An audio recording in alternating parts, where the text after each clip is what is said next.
It is muted. We got to do the intro again. It's time to do the intro again. Hold on.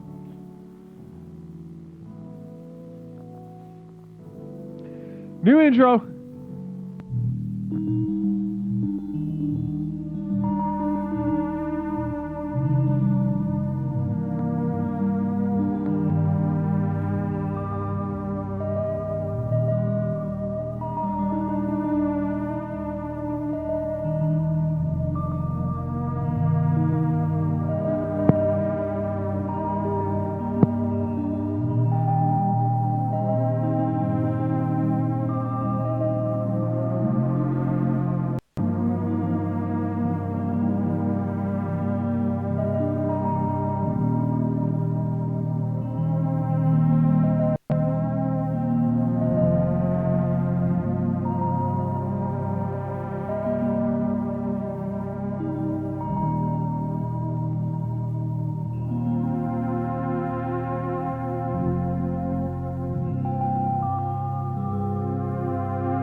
Good evening and namaste to you, each and every single one of you, of my dear explorers, old and new, young and old, of all genders, races, and creeds. It's fantastic to have you with me, this Explorations with Leslie Tanner, as we delve into a topic that is all too ignored. And that topic tonight is masculine joy. Tonight we're focusing on men, masculine joy at Christmas time. That and much more tonight on Explorations with Leslie Tanner.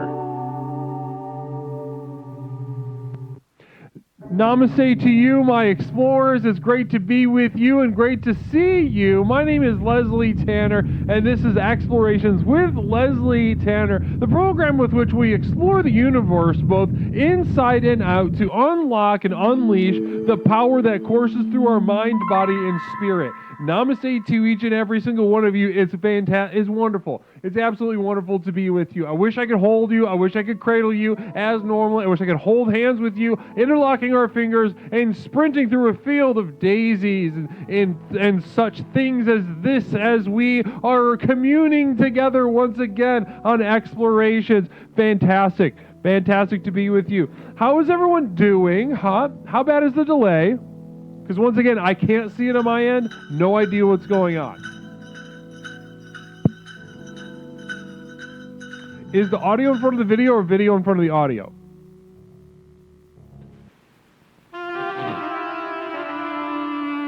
Video is behind. Okay, let's try to fix it. Desert Fox, I used to respect you. All right, let's try this. Is this better? It's completely synced on my end, so.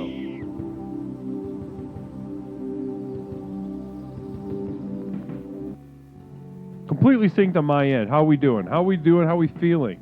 Good now, boss. It's perfect now. Fantastic. Everybody say ta-ta to Desert Fox. Now, Desert Fox couldn't handle a little bit of sync issues, and they had to hightail it out of here, that little foxtail between their legs, and try to go find light somewhere else. Good luck. Good luck. See you later. Namaste to each and every single one of you. My name is Leslie Tanner, host of Explorations with Leslie Tanner, and tonight is a very special night. Like I said, couple announcements, very exciting things to share with you all, but also tonight I couldn't be more excited about tonight. Now, you know me, I love discussing men's issues. We discussed men's fashion several times in the past. We've talked about men in jazz. We focused on the accomplishments and history of men in jazz before, at least one or two times in the past, and we have been edified by this exercise. And once again, we will be devoting our focus, our mind's eye. We will be devoting our intentions to men once again, and by virtue of this act, we will all be benefiting, growing, and healing from this act of focusing on men. Now, as we focus on men, we like to, it's not just a general focus on men, even though that can be very fun and very enriching. Tonight, what we're looking at men during the holidays, masculine joy. We're exploring masculine joy during the holidays. Now this is something I could write a goddamn PhD thesis on from the top of my head, ready to go tonight. I would give you the outline. I'd give you the thesis statement. I'd give you all my primary and secondary sources. I'd give you a first, a second, and a final draft, and then I would give you my complete defense in front of a panel of professors, a panel of men's study professors at your most prestigious universities such as Brown, Duke, Drexel, Phoenix, ITT, Technical Institute, any of those such things. I will go toe-to-toe with any of the minds in any of those places, and what you will find is me, a victor, on the hill, defending my thesis, defending masculine joy, and yeah, maybe a subsection about the holidays. So yeah, that's what we're going to get into tonight. We're going to be getting into masculine joy during the holiday season tonight. Namaste to you. Namaste to you. It is so hard to be a man this time of year. Need to go back.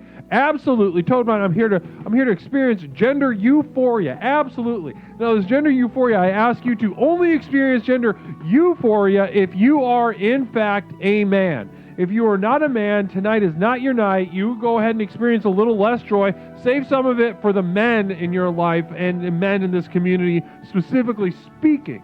Namaste. Real men don't feel joy. Sociopathogen, that's where you're wrong. That's where you're wrong, sociopathogen. Now, I'd love to hear your argument if you want to give me a call up in just a second. However, before we do that, I do want to share with you just a couple examples of the amazing potential that we have as men, that we can experience joy during the holiday season. Namaste. Larry Buchenwald, being a man is hard every time of the year. Inventing everything and claiming the moon for America and such. Exactly. These are a couple perfect examples. And then also taking responsibility for everything. Also, it's a tough business, especially when you have balls as big as mine. When you have balls as big as mine, as I've told you many times before, it is an extremely trying. Every year is an extremely trying time of year, especially the winter, because I have to wear long pants. So I got to stick my fat fucking balls in some pants and instead of roomy shorts that breathe. I got to be wearing cords in the winter. Cords don't breathe. Cords aren't good for my balls. But you know what it is? Nice linen khaki shorts. Nice linen khaki shorts that breathe with the breeze and allow my balls to surf the breezes as it courses and licks my skin. Namaste. As a man, I love sucking on candy canes to express my masculine joy in public. Now, there we go. We're off to a good start. Thank you so much. Trio Diamoni. I don't know if you're just joining us now or if you've been lurking for a while, but getting off that back wall, getting off the bench, tearing the warm-ups off, jumping in the game, checking yourself in, and getting involved in the goddamn discourse tonight. Namaste. Explorations with Leslie Tanner. My name is Leslie Tanner, host of Explorations with Leslie Tanner. And it's fantastic to be with you. Cherish, great to see you. Great to see you, Cherish. Misha's in the chat, getting nasty, getting crazy with it. Yes, and if I was a man, I would experience joy, but only about beer and meat and trying to groom my facial hair. Well, Mish, that's where you're small-minded. That's where you don't have maybe as an expansive a mind as you'd like to think, I think, in this situation, because there are so many facets and expressions of masculine joy that don't simply involve, meat and cheese or worn leather or beer or boots, things like this. We can go further, and if anyone can, it's men. And if we know a thing or two, we're going to be relying on men to go further tonight to explore masculine joy. Who's going to benefit? Everyone. Who's up to the task? Men. But also, if anyone has any other ideas, go ahead and throw it in the ring. Because, listen, I'm going to, before I look forward to Hickory Farms gift set, always an honor, fantastic, wonderful, fantastic. I love getting these P-Chops hitting 21 months. Namaste to you as well. my bright soldier P. Chops, Peter Chops, Paul Chops, Penis Chops, Pork Chops.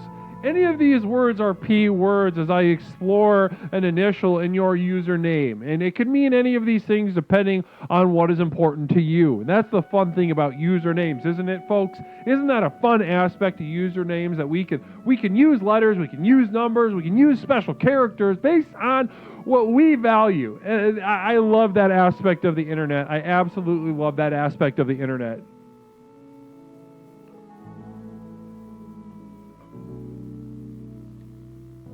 Absolutely. Now, Larry Pickle Jar, you guys, we have Larry Pickle Jar back in the midst. But Larry Pickle Jar is back in the fold, back in the fray, contributing his sort of easygoing, but there's something else going on. There's something kind of dark, sort of festering inside of his energy, but it has returned. Now, one thing that Larry Pickle Jar I would like to tell you about is that I reminded the community several times last week, several times of your absence. I reminded them of your absence several times and invited them to come to the fore and express their mind. And you know what they did? They barely said shit. And they didn't say anything positive necessarily, but they didn't take the opportunity. So, take that for what it's worth. It's either positive or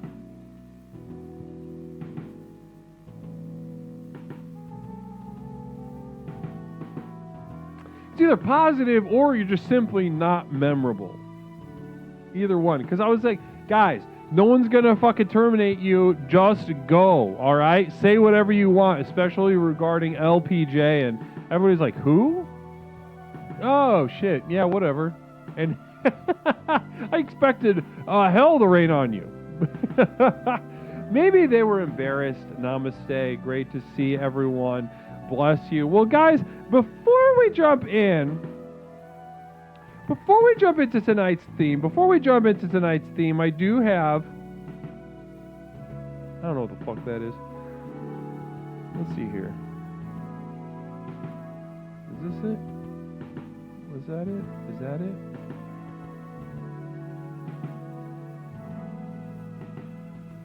Here we go. Here we go. I got something to show you guys.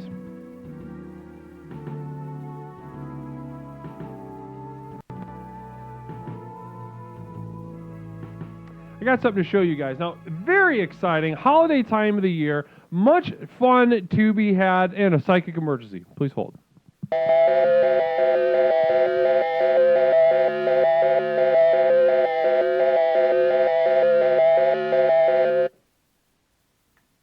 This is the Psychic Emergency National Alert System, also known as PNAS. We've interrupted this broadcast in cooperation with Explorer FSD Alpha to issue a psychic emergency. Cheer 300 Larry is back. RRRRRRR. Repeat. Cheer 300 Larry is back. RRRRRR. We now continue with your normal broadcast. Just a message of excitement for the community regarding to Larry Pickle Jar returning. Larry Pickle Jar returning from his journeys, his adventures. Namaste. And thank you so much for those bits, FSD Alpha, bless you. And a hype train has begun. Very exciting for us. Moisty Unicorns hitting us with a perspective. I can't wait to get into this. Thank you, Moisty. Is it inappropriate to bottle up my prostate milk and give it to the older relatives for Christmas? Now, question being, is it inappropriate? No. I can think of several cultures on this earth that do exactly that. Larry Pickle Jar going absolutely ape shit with the subs. Holy freaking moly, 20 subs. You're crazy, you're out of control, and namaste. Larry Pickle Jar absolutely throwing that fat fucking cock and massive sweaty... no, you know what? I don't think they're sweaty. I think they're dry. I think Larry Pickle Jar has drier balls than you would assume. Namaste. Rob Man, what's crappening, Rob Man? Rob Man, what's up? What's up with Rob? Rob, let me know how you're doing. Please. Namaste. It's great to see you. Namaste. Well, Larry Pickle Jar, winters in Texas are very dry. Now that would make sense. I could sense it psychically. I imagined your balls for a moment, and I imagined them as wet. I imagined them as damp, and I felt that they were not quite there. And I was like, what else could they be? Could they be dry balls? Could they be sandy balls? Could they just be, maybe they've got a little bit of dandruff? Maybe your balls have a yeast infection, and it is creating dander, an excess of dander and dandruff, maybe, is a possibility I saw in my mind's eye. Namaste, Larry Pickle Jar has a yeast infection, probably, from that dry Texan air. I'm Kapoor, bless you, namaste. And Rob, man, you enjoy that. You enjoy it. Now, let's answer Moisty Unicorn's question one thing at a time. Moisty Unicorn, again, to reiterate Moisty's question. Is it inappropriate to bottle up? Now we're talking about a Coke bottle, a plastic. We're talking maybe a glass bottle, like an old thing, like a genuine old thing of milk. Prostate milk, bottle it up and give it to the older relatives for Christmas. So we're not talking about the younger relatives whose bones are sort of soft and porous and ready to enjoy the nutrients of your prostate milk. Now that's funny. When older people, they start thinking that I need to drink milk to strengthen my bones. Guess what? That ship has sailed. If you got soft bones and you're old, you are fucked. You are absolutely fucked. There's no coming back. It's over. The ship has sailed. The jet has left the aircraft carrier. You might as well. You can do whatever you want at this point. However, I think it would be insulting, because they would love to enjoy the nutrients of your prostate milk. If I was an older relative, I'm just going to put myself in their position. If I was one of your older relatives, Moisty, and you gave me a bottle of your prostate milk, knowing how much prostate milk you produce, so it's not even difficult for you. You couldn't go get me a gift card. You couldn't get me even some Ensures, which would more nutritionally fortify my being. What you did was just essentially jack off, milk your prostate, and then bottle it up for me and give me a bunch of nutrients I can't even fucking use anymore because I'm old as shit and I'm dying and I'm gonna die very soon. I can taste it, I can smell it, I can see it just around the corner. So I would say that is not inappropriate, but I would be offended.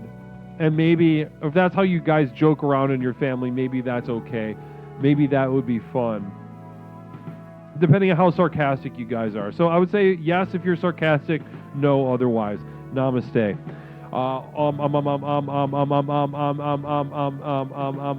Mike be creeping. Can't wait to meet you all at the compound. Mike be creeping. Now that's so fun. Larry Pickle Jar with a fantastic perspective, I'm sure. Prostate milk is just a finger in the butt. Prostate ice cream is a much more personal gift. Okay, well that's interesting. I may be thinking about maybe trying to think outside the box a little bit, Moisty. Maybe trying to maybe getting a churn, maybe getting one of those ice cream makers I've seen on videos on the internet. You can make an ice cream, you can make a cheese, you could, there's a lot you could do there. Even just a prostate butter would be nice, maybe. Depending on where, I don't know if your family's Eastern European or whatnot, but they enjoy butter over there. That is a buttery white person. Eastern Europe. They love that shit. Can't get enough of it.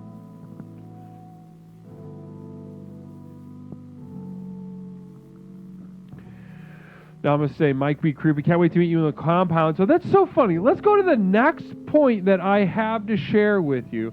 Next point I have to share with you guys tonight, before we get into the theme, is as Mike B. Creepin just shared, Namaste, we just got butt fucked by another hype train against our will, and I welcome that sort of experience. I won't go as far as to say that I enjoyed it, that it was not against my will, but I will say that I appreciate the experience. I'm going to learn and grow from this experience. Thank you so much, twitch.tv. Namaste to you. Now, Mike B. Creepin resubbed with their Prime, which I love a Prime. The Prime's good. If you guys got a Prime laying around, I prefer the Primes. People start throwing, people like Larry Pickle like to skeet a bunch of subs around, and as much as I enjoy any good old sub, I also enjoyed those Prime subs because, you know, you got that Prime sub whether you're broke or not, all right?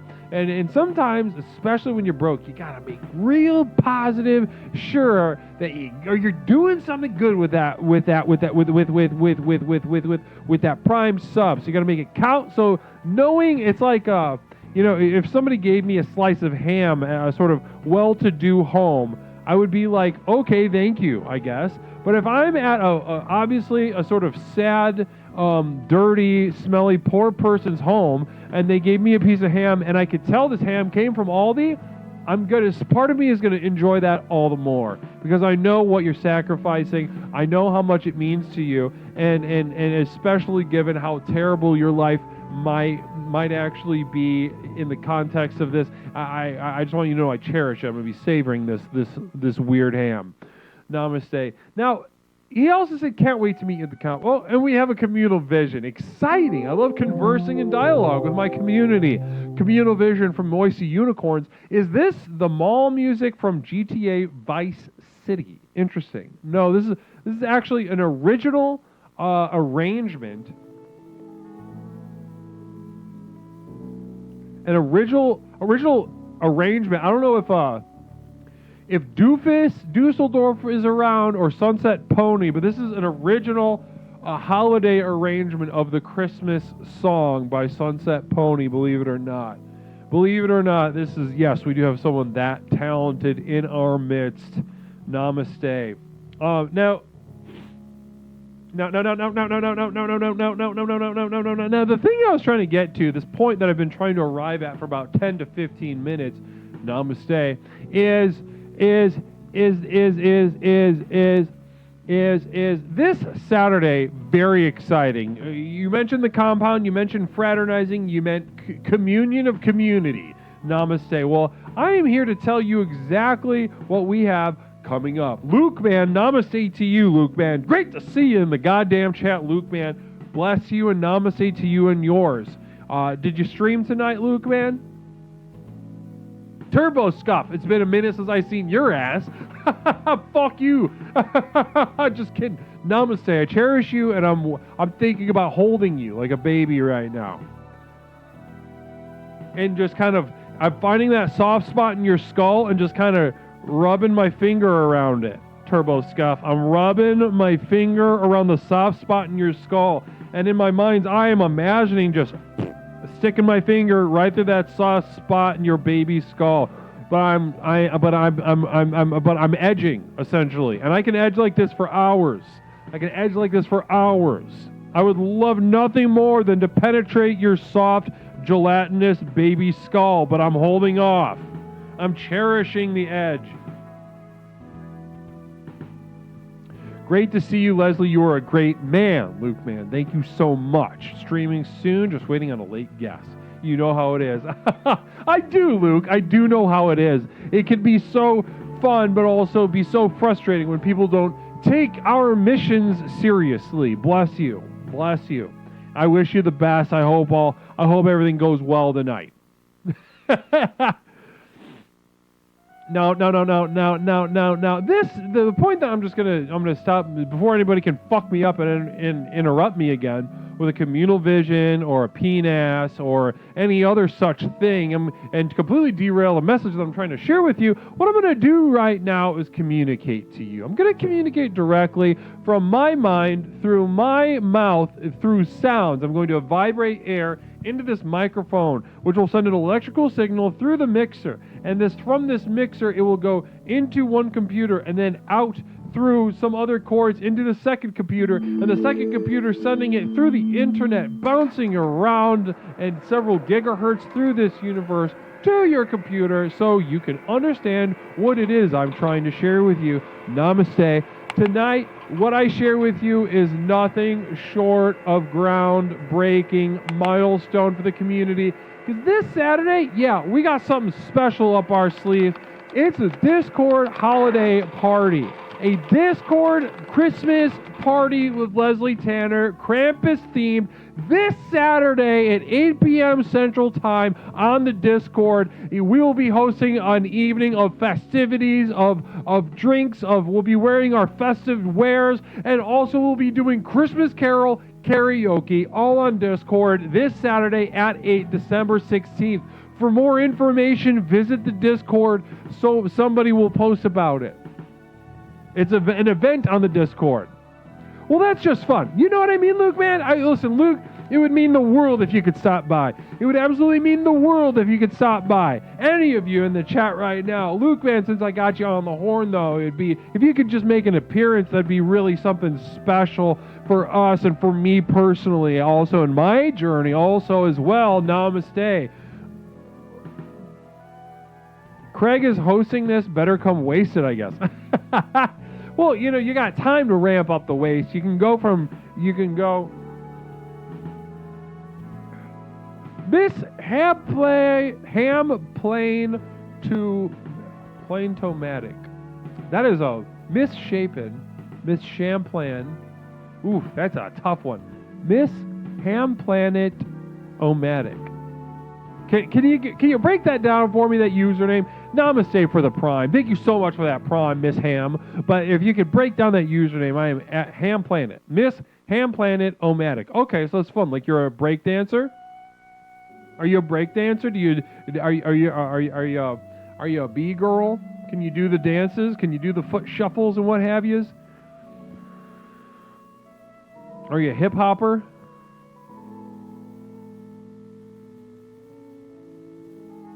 Or maybe Ham Planet means that, you know, you've got maybe not just ham fist, an entire planet. When I hear Omatics, I think of like a dance crew, you know, that you show up at a DJ party and just kind of do your stuff.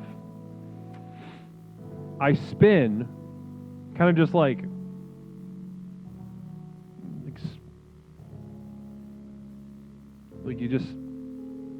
you just spin? Or is that like spin, like you do spin class?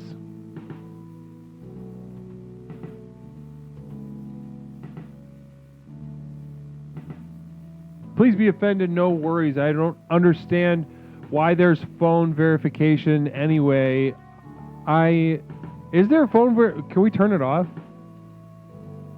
Is there any way to turn off do we have any Discord mods around that can turn off the phone verification? Is that a thing?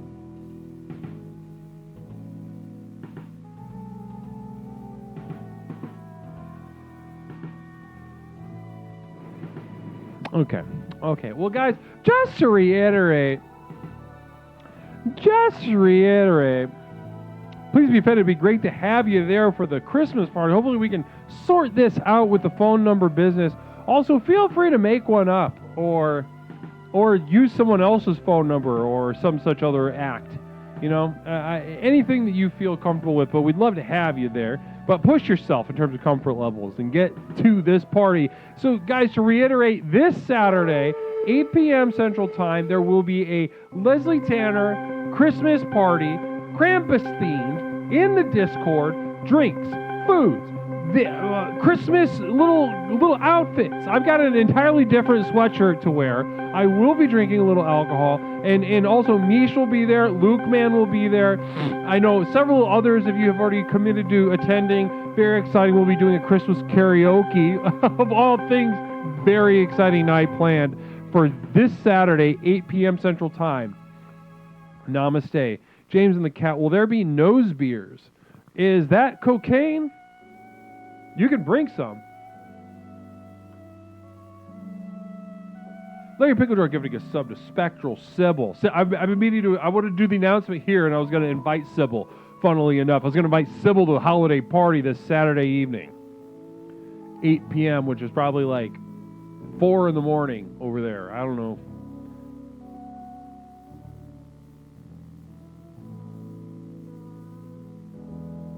Mish, fucking figure it out. Namaste. Spectral Sybil. Well, guys, enough of this. Just bookmark it. I'll be announcing it several times throughout the evening as we go on this holiday party this Saturday on Discord. But for now, it is time to dive head first into the holiday theme tonight, which is masculine joy during Christmas time. Masculine joy, Christmas time. Now, again, like I said, I could improvise on a 150-page thesis that literally, people would shudder to get through because it'd be so groundbreaking and informative and enlightening. 150-page thesis on masculine joy. Now, one of those chapters, is going to be about masculine joy at Christmas time. Now, it is better suited for people to be a man in general. Psychologically, physically, spiritually, biologically, there are few disadvantages to being masculine in general, other than the responsibility and the weight of the entire world on you. Now, of course, that comes with its downside. However, aside from that, absolutely as many thumbs up as I could possibly give to the entire experience of masculinity. Completely good, absolutely great. Now, one area though, if I could have my druthers, if I could make a critique of this culture of ours, if I could make a critique, it would be, weirdly enough, Christmas time. Now, Christmas means many things to many people. A lot of people find it an easy time to be joyful during Christmas. Raise your hand. Let me see some ones in the chat if you're one of these people. String Bacon, absolutely right. This one's for you. Let me see some ones in the chat if you're one of these people that finds an easy time finding joy around Christmas. There's many.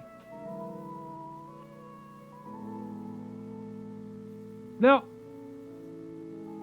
I'm willing to bet Nicole Moon saying 2 in the chat. Please be offended getting 2 2s.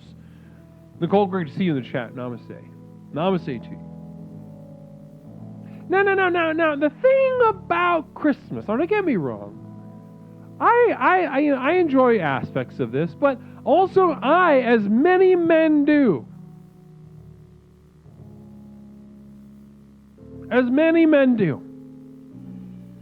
I find it challenging to find joy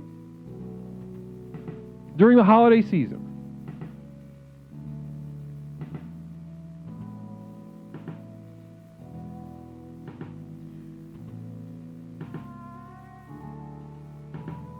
But I push myself. I'm resilient and I'm powerful enough to find the joy, to find my own masculine joy in the holidays. And a holiday season that on the outset, and many of you may agree with me, many of you may agree with this observation.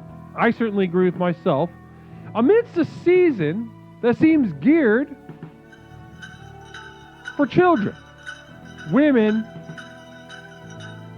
they, thems, and the disabled, cognitively or otherwise. If you are in one of these groups, one of these weaker groups, one of these softer groups, then the Christmas season is meant for you on the outset.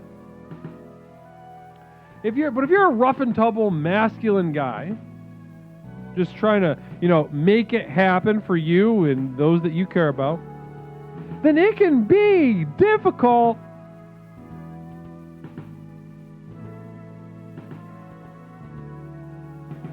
to find your own little joys.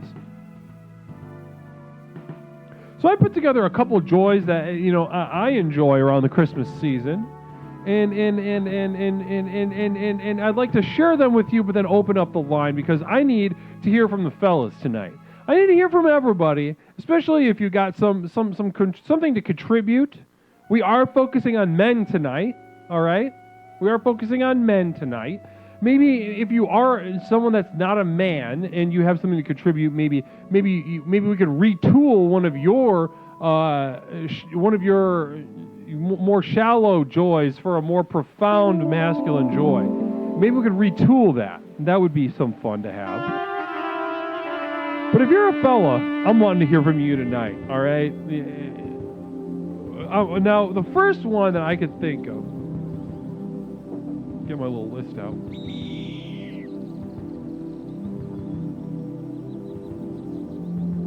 Number one is just hanging out at the mall. Everyone's just hanging out at the mall.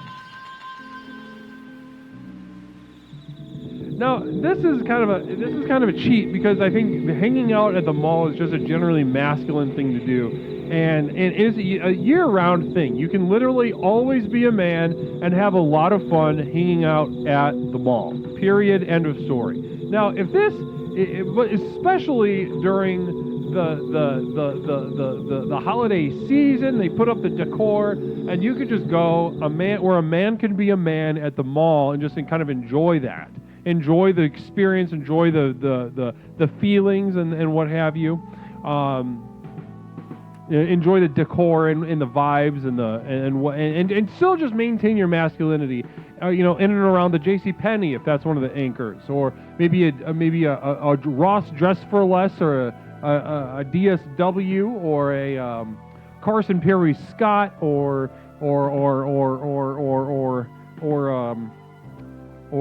the mall in my hometown has a Kmart on one side and a Menards on the other. So maybe you could do that. But secondly, I was thinking is just enjoying jazz. I think it's a very masculine thing to do, to enjoy jazz almost always, but especially during the Christmas season when we're supposed to be introspective, reflective on times of yore, and places yet still to go. Sort of retreat into our interior to explore, to experience, and then to set foot back out into the world on the outset of a brand new year. Now, to use jazz like this is a very masculine thing to do. I think there's no shortage of men in jazz, which is positive for us. So you could retreat to your own sort of domicile within jazz music during the Christmas time. And thirdly was just to jack off.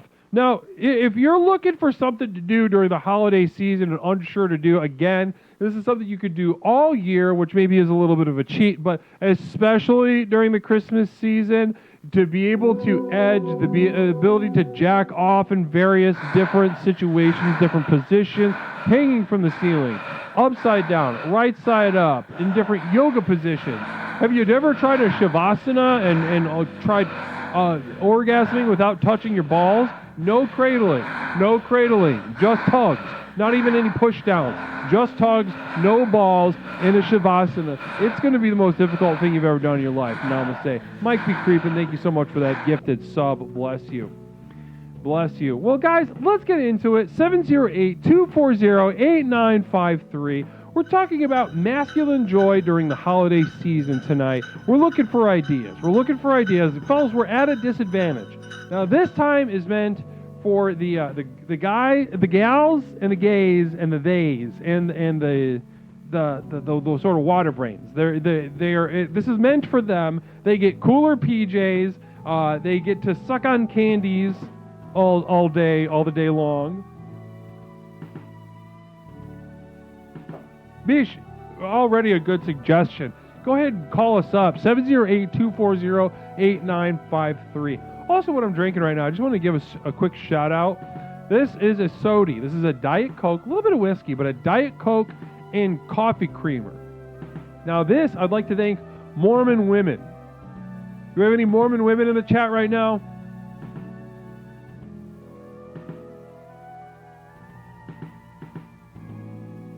Do we have any Mormon women in the chat? It is on fire. That is so funny. I love technology. But also, do we have any Mormon women in the chat right now? Indeed, a man is most productive when he's asleep. 7 cards. That's terrible.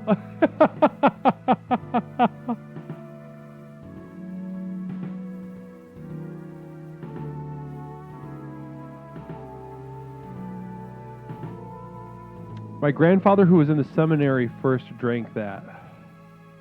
Now, Miss Ham, is this a Mormon seminary? Do they have their own seminary, or does everybody use that word?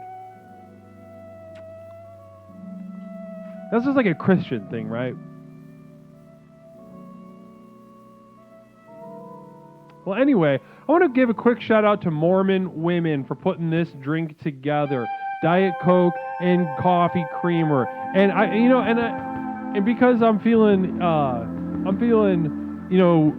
holiday festive and generous, I also want to send a shout out to even the lesbians tonight, all right? Even the Mormon lesbians out there cooking up kooky new drinks like the sodies. My favorite masculine joy is cutting up my wife's credit cards. Bill Z, you're terrible. That's right. Bill Z with a very funny little, I get that. I don't get a lot of jokes in general. I don't really understand comedy, but I understood that one. That to me is loud and clear. I got that 100%. I thought caffeine was forbidden for Mormons. Well, coffee I think is bad, but they drink Diet Coke. At least they do on Real Housewives of Salt Lake City. Shout out. Has anybody watched Real Housewives of Salt Lake City? Beesh, I know you have. Jessica Bears, I know you have. We've discussed this before.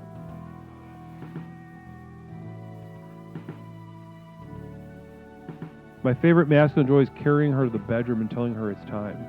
That's sexy. That's sexy. Very cool, 3UD.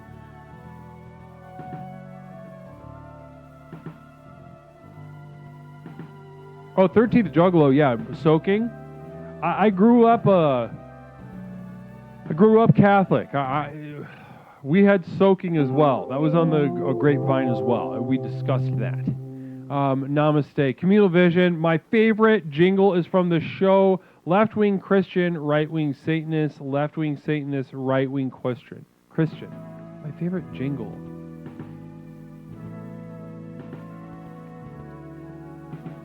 Can you share that jingle with us, Disneyland? Can you give me a call and sing that jingle, please? 708-240-8953.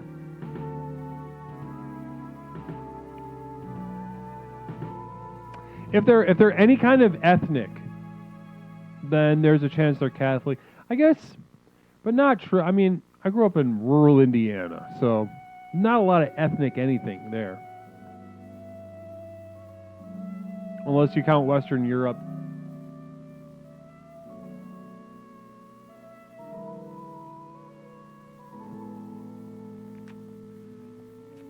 Roman Catholic. Half of my family was Roman Catholic, and half of my family was Byzantine Catholic. No. It was also common in my community as a teen that it was a belief that you could still be a virgin if you butt fucked. If you fucked each other in the ass, you were still a virgin. Which is fun. Which is funny. 13th Jungle, you aware that within Christian communities and teens, you have ass sex? Or you do the soaking and you shake the bed?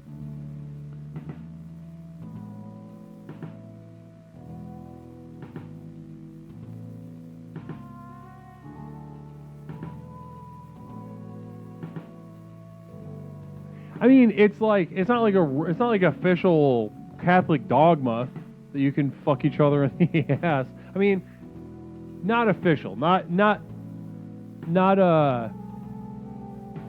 official text. Maybe subtextually. Namaste. That's a beautiful Garfunkel and Oates song. I don't know that one, Stream. I'd love to hear it though. Absolutely love to hear that.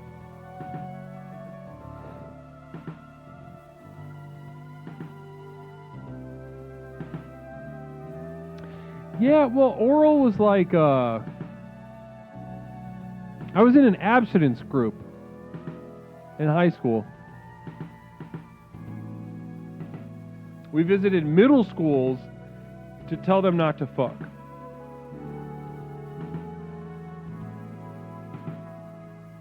But I was in an abstinence group. I had to sign a contract that I wouldn't fuck, and then they gave me $300.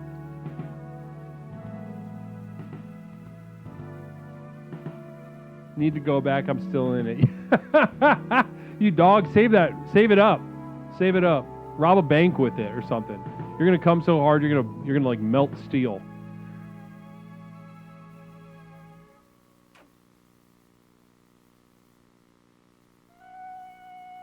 Yeah, they gave us money not to fuck, and then, well, to be fair, the county I grew up in Indiana had the highest teen pregnancy rate, especially among middle school. So they put together a team. Indiana, the state government put together $4,000 or $5,000, threw it to some high schoolers, and just like, hey, get in there. Good luck. Good luck trying to get the 11-year-olds to stop sucking each other's dicks and fucking each other in the bathroom. It didn't work. It did not work.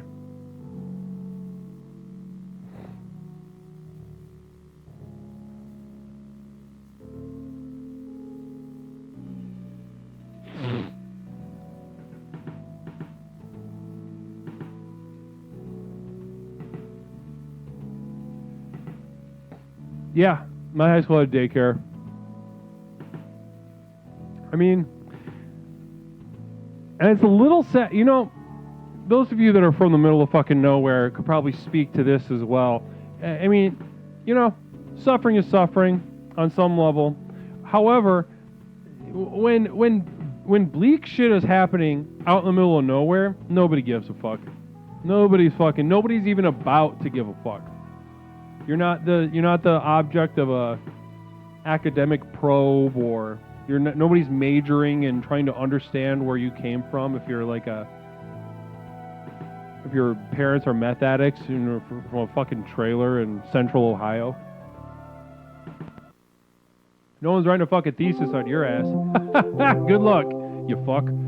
Stone Monster 400. Did your Purity Club do skits and sing songs to the middle school kids? We performed and talked in smaller groups, so it would be like 3 of us hitting the classroom. So there were some skits involved. And I crushed, just to be clear. I've absolutely demolished.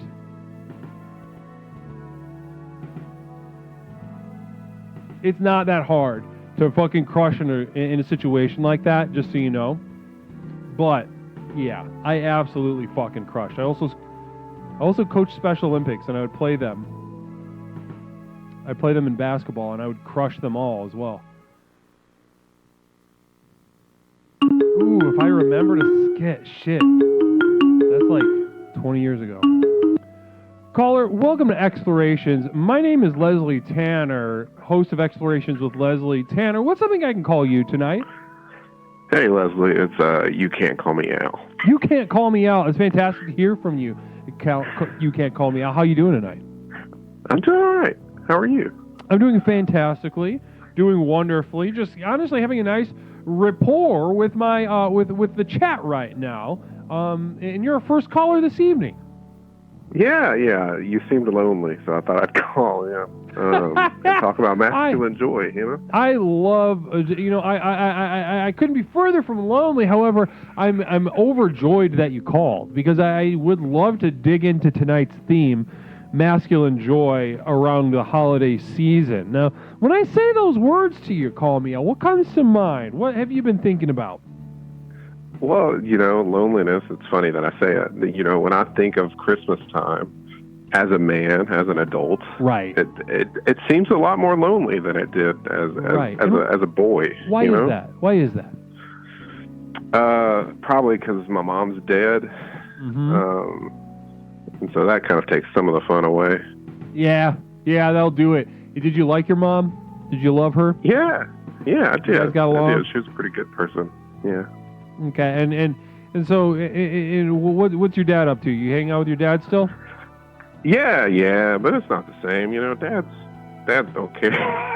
No, he's great. I love him. I understand. He's good, but you know, it's different. It's different. With your mom's different. It is absolutely different. The vibe is different. And not even that. You know, it's like it's you don't talk to your friends about what you're excited to get for Christmas. You know, the magic's kind of gone. So it seems like a lonely time as a man. Absolutely. I think you're 100% right on that.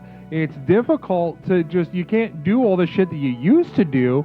And Right to Real resubbing for the 20th month in a row. Legs go, Big Poppy. Namaste to you, Rai. Great to have you back in the chat in the community. I'm glad to see your name pop up a little more frequently. Rai, bless you. Now that's interesting. And now if I'm gonna mine for gold, if I'm gonna pan for gold out of what you just shared, now being sad about your mom dying, I'm not gonna consider that joyful. So I'm gonna send that back to you. Okay? Sure. Okay. Well, what I am gonna take though out of the pan, I see a little speck of gold in sharing with your buds what you're excited to get this Christmas. Of course. Yeah. Yeah. Okay. So let's you tell me, and you tell the other men in the chat tonight. I'll call me out. Let me know what is there anything that you're excited to receive this holiday season? Not really. I mean, that's kind of sad, but I'm at the age where I'm employed. I've got a decent job. I make enough money that when I want something, I usually just go buy it.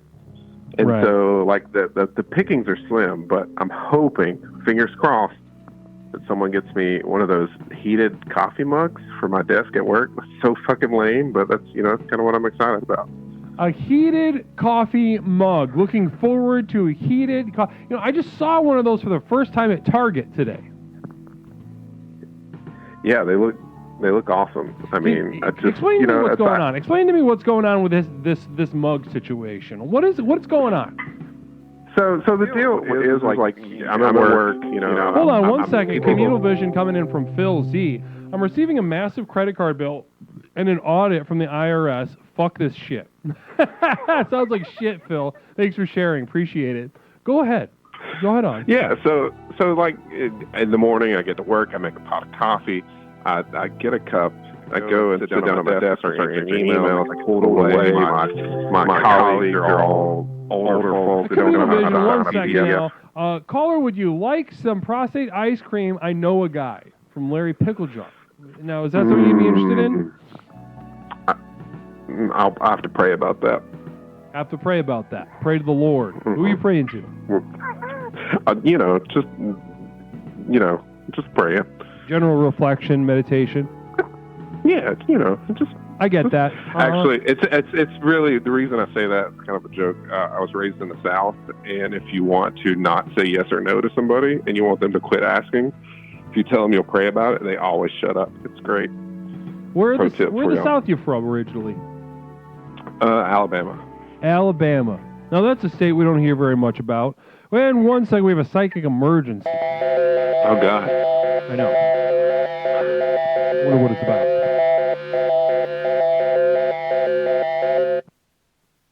This is the Psychic Emergency National Alert System, also known as PNAS. We've interrupted this broadcast in cooperation with Explorer FSD Alpha to issue a psychic emergency. Cheer 300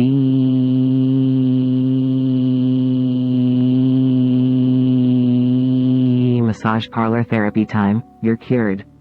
Repeat. Cheer 300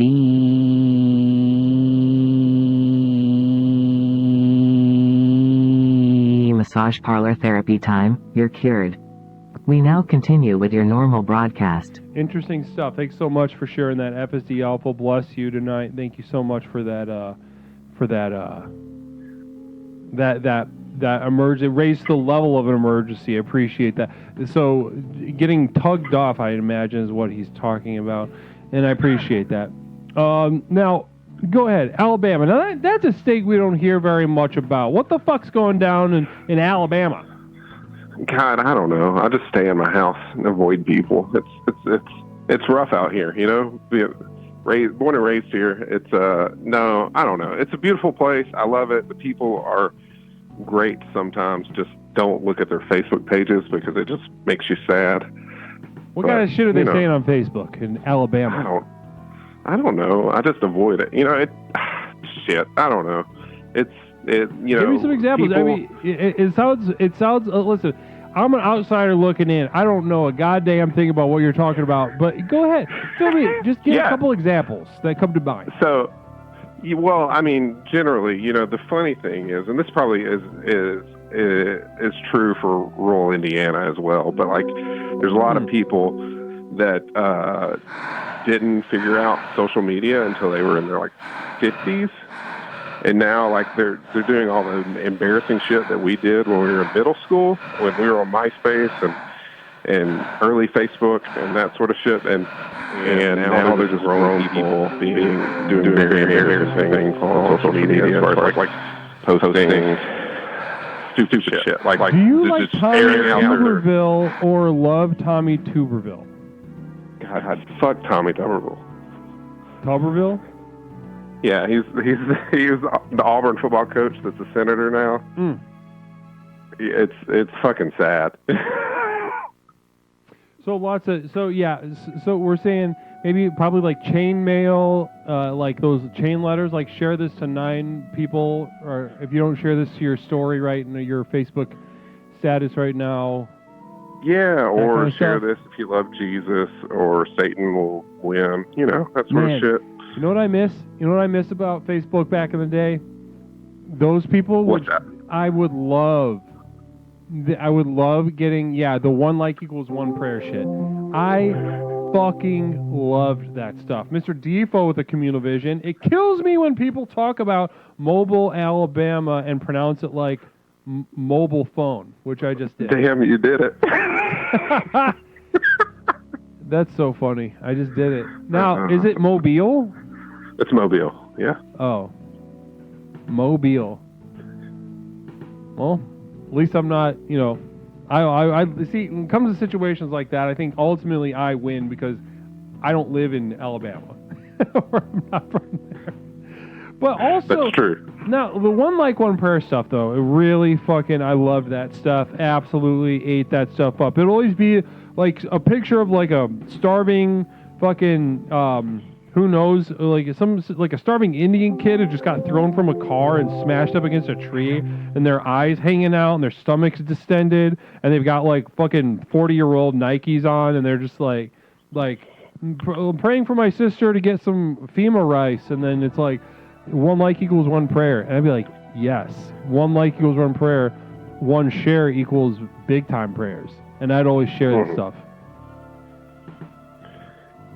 Yeah, no, totally. I They still do avoid that. I don't know. I've been off Facebook for a while. It's scary. It's a scary place. Yeah, it's worse. It's worse than 4chan for sure. People complain about about 4chan every 6 months in some sort of stupid news cycle, but Facebook is way worse. Oh, totally. Facebook's terrible. It's bad for the world. Yeah, and well, listen. What kind of so asking? You're hoping to get a hot coffee mug. Take me inside this coffee mug before we run out of time tonight. You can't call me out, please. Yeah, so no, like the whole deal is like I sit down at my desk with my hot cup of coffee. I start answering emails. Then I get called to my colleague's office because they're 65 years old and can't sign a PDF, and I know how to use a computer, so I have to do all this shit for them, even though it's not my job. And then by the time I get back to my desk and sit down and try to enjoy my coffee while I work, it is cold. So I'm hoping that I put it on the list last year. No one bought it. I kind of dropped some hints. So I'm hoping this year it's the coffee mug year. And as a man, this would bring you excitement. Of course. Yeah, I mean, who's not? No one likes cold coffee. I mean, I guess no one likes lukewarm coffee or room temperature coffee. I think that's the zone you don't want to be in. I enjoy an iced coffee from time to time. I can be as cosmopolitan as the next, Harry, Dick, Joe, or Jane, but I do enjoy. I just can't. I don't like that lukewarm coffee. Sucks dick. Yeah, no, it does. It's bad, and I'd see that Larry doesn't think this gift would be a good idea. The only other thing I'm hoping for is that, I also, like you, have large testicles. Mm-hmm. And Talk to me about get special underwear that kind of cradles my junk and holds it separated. It's very nice, and it's $30 a pair to get a good kind. And so I put those on my Christmas list too. So. I love that. I want that so badly for you. I hope you get that in a white elephant, or I hope you get it from maybe a friend or a special someone or anyone, maybe a family member, maybe your your father can rally for Christmas time and get you some nice little padded ball thing. I think that could be nice and bring you together. And communal vision coming in from us well, okay, here we go. I don't know who the fuck it's from. Phil Z. Al, DM me your address on Discord. I'll send you a Leslie Tanner heated mug just for you and your mom, R.I.P. That's a very sweet offer, Phil Z. Well, the offer stands. I hope, it depends on how comfortable you are with that, but I hope you take Phil Z up on that offer. It sounds like a really special gift. Well, listen, call me out. I want to thank you for getting into the deep end with us tonight, just getting that first person on base, the first person to contribute to the theme, the first person to explore and attain the sort of that taste of that next level as we work for every exploration. Now, before we move on, is there anything else that you would like to share with the audience tonight? No, they're great. Just keep being you. I love this community. It's a fun place to hang out. Good vibes always, and namaste. Namaste to you, Al. Namaste. Have a wonderful evening. Bye. Goodbye. So interesting.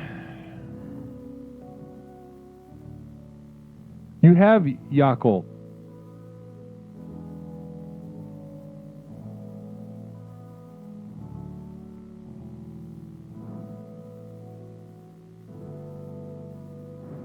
Did you forget? Oh. You're just joking. All right.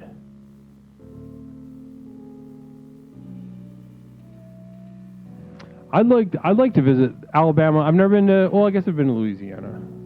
But only because of New Orleans on like a college marching band trip.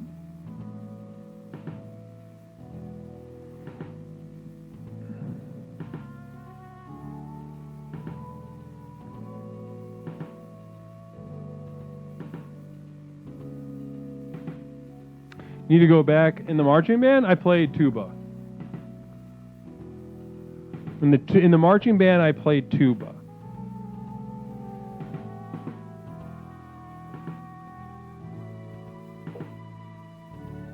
Weirdly enough, that's what I went to school for.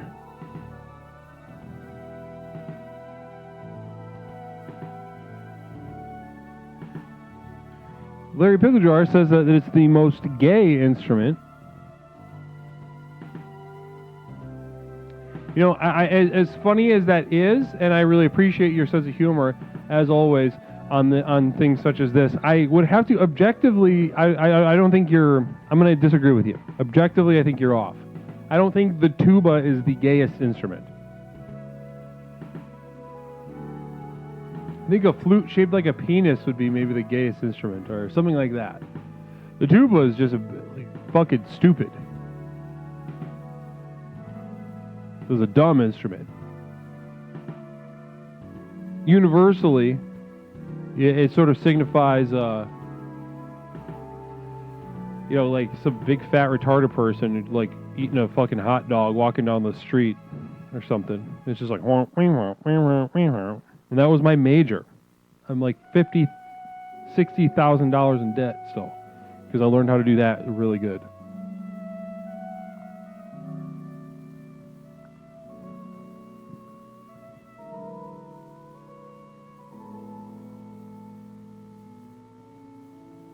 Was John Philip Sousa gay? Not to my knowledge. But back then, people were closeted as hell.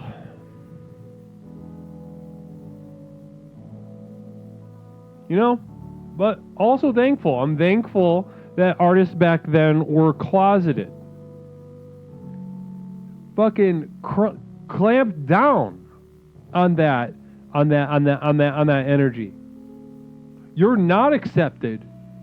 You must find a way to express yourself, to find connection. Words, society, community isn't going to be easy for you. Therefore, you got to learn how to do a soft shoe. You got to learn how to play an instrument. You got to learn how to paint a painting, sing a song, whatever. Thank God for how brutally closeted we all were back then. Namaste.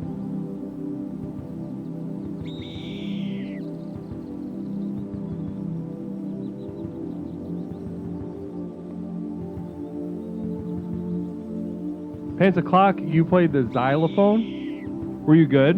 Could you play? It's always very impressive when people are very fast at playing the xylophone. The world's best artists were gay, and the world's best inventors were autistic. There's probably a lot of truth to that. I think liberation and the medicalization of their minds, while it may relieve them of their suffering in the short term, I think long term we should make the freaks and the retards back. We had a healthier cultural and spiritual soil as a people when there was a healthy sense of the other, when the freaks were the freaks, the retards were the retards, the et ceteras were the et ceteras. Now everybody's liberated, and now we have some of the worst art that's ever been created in the history of man.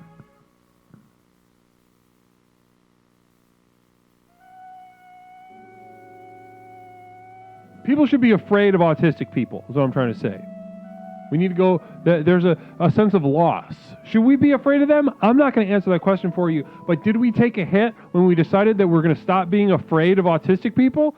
Yes. I don't think anyone can deny that.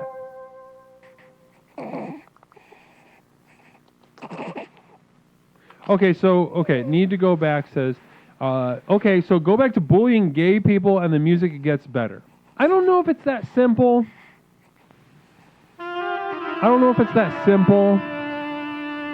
We've sort of opened the Pandora's box of realizing that maybe they're not actually a threat.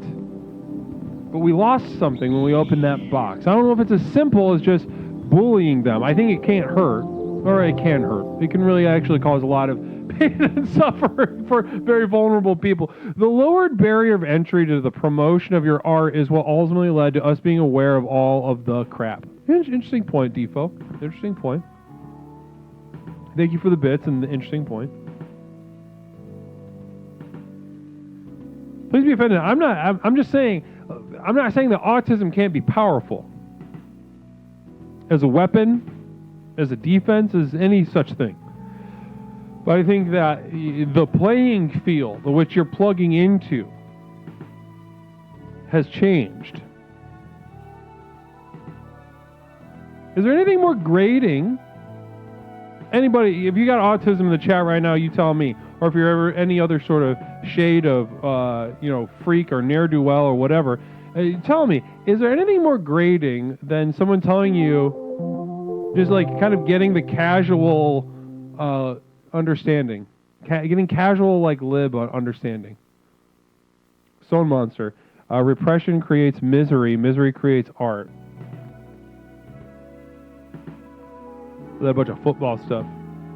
I think there's something in those string of ideas that, can be pulled out, sussed out. I don't know what it is.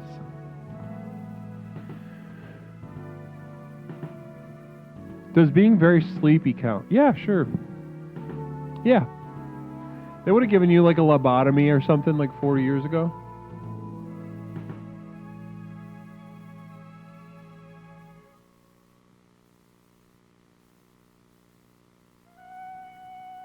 Jason. Love you, bud. Thank you. Shout out Jason. Lobotomies did get a bad rap. I'm telling you, I'm not saying this in like a necessarily a conservative way, but you'd have to be a fucking moron to discount what we lost when we got rid of lobotomies.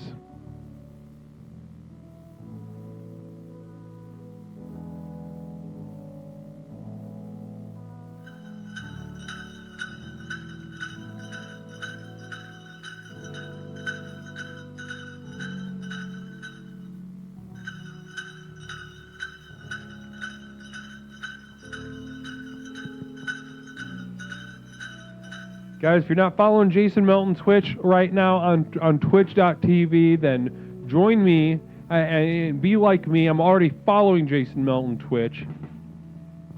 Very funny, very unique mind. Extremely dear friend.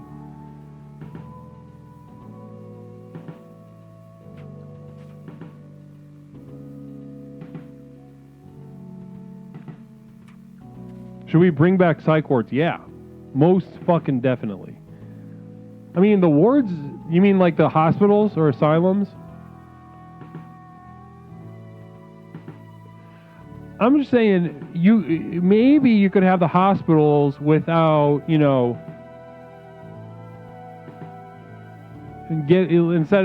without taking anybody with bipolar and just making them play with their poop for an OnlyFans or whatever they had back then. Maybe you could have a hospital without torturing them. I don't know.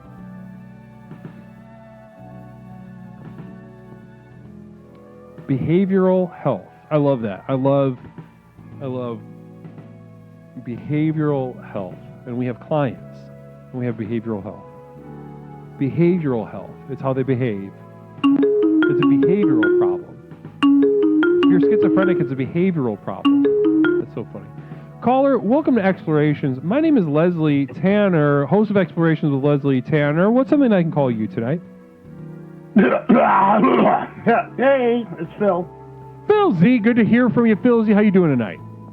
I'm doing great. How are you, my friend? Doing fantastically, doing wonderfully, feeling good tonight, having a wonderful evening.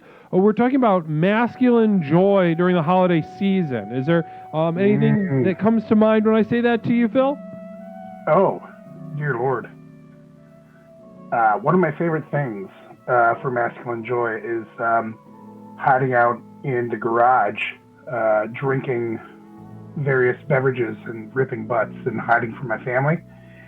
It's one of those things it's a yearly tradition. It's handed down from generation to generation of my masculine side of my family. You just escape and you run away, and you go down in there and hide and just get super drunk and smell like a chimney. Love that. It's a beautiful thing. So what I'm hearing from you're allowed to do it because it's Christmas. You're only allowed to do it because it's Christmas. So what I'm hearing from you right now, Phil, is one exciting activity that you can participate in and that you're going to participate in is going to the garage and ripping cigs. Yeah, I also have a garage refrigerator, which is really nice. And I keep it at 2 beer advent calendars, one for the whole entire month of Christmas and another for Christmas Eve. So I drink a whole case over the whole month of Christmas, and then I drink the other case just on Christmas Eve. Christmas Eve, you knock down a whole advent calendar. Oh, yeah. It's advent calendar of big old German pints of beer. Interesting. So, communal vision. Communal vision from Larry Picklejar. Sounds like Phil Z is hiding in his garage from being an artist or inventor. Are you trying to say something that has a deeper meaning? I think he's saying you're going to the garage instead of being gay or autistic. Oh. Wait, or is he saying the opposite? I don't know. I could be. I've never been diagnosed. All I can say, I'm just living my life. You've never been diagnosed gay? In the grave. No, not diagnosed gay. Well, if I am gay, I'd have some serious things wrong with me because then I'm like superly repressed. So I'm just banging all the ladies. No, that'd be crazy. Huge repressed gay. Would that be funny if I was a gay person? I was just like so angry about being gay that I just banged tons of chicks. Now that would be really fun and funny if somehow you're like a closeted X-Man and your superpower is having sex with women. But I was also like still wondering secretly, I'm like, but am I really? Do I really like what I do? You're just torn about it. You wish you could stop having to have sex with women because you're gay. But as an X-Man, you're called on time and time again to have sex with women. What if my heart was gay, but like my penis was not? Is that a thing? Can I be like gay? My heart was gay. Like I'm gay for dudes like in the soul region, but my penis was not. Is that a thing? Can I be that way? Yeah. I'm not going to pretend to know the ins and outs of the human soul. I'm not sure. Yes. Larry Picklejar says, if Phil Z was an X-Men, his name would be Cumclops, but the cum would be full of gay AIDS. So that's a punch-up. That's a punch-up for the script. Wait, does that mean I shoot the gay AIDS? Or, yes, I think that does mean Yeah. Okay. Like That means Spider-Man, I'm the but- one. I get it. I'm the one that shoots it. Yeah, Sorry, maybe it took you me give... a second there. I was trying to figure that out, yeah. Honestly, that'd be effective. Imagine like you're up against a Magneto, or what's the name of that? Apocalypto, and he's like controlling space and time and shit, but you just like shoot a hot roper full of gay AIDS on him. He's like, oh, now no. now what? Everyone knows like- if you just get that on your hands, you're done. Kryptonite. Kryptonite. Do you know what else my other favorite thing about masculine Christmas is poorly wrapping Christmas presents. And I There love we go. it. Ripping cigs, drinking beer, and wrapping presents like shit. Yeah, everybody Love knows. that. Like, you're like, oh, this one's from Santa, this one's from Santa. Oh, and then you get this fucking piece of shit. Oh, love tape, that. There's tape all over it. The corners are ripped. Yeah.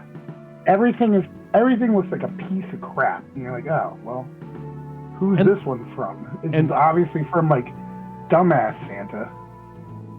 Right?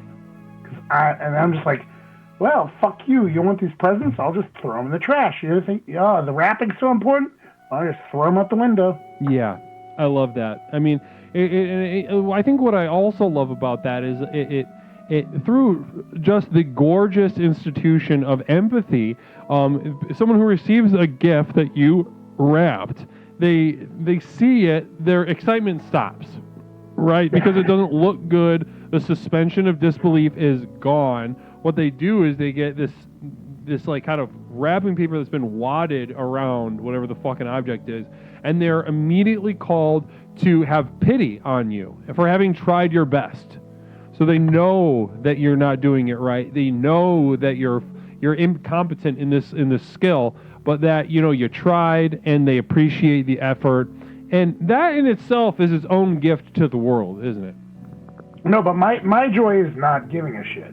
So I'm like, oh, you don't like this? Go to hell. So that's when this is when I turn it around.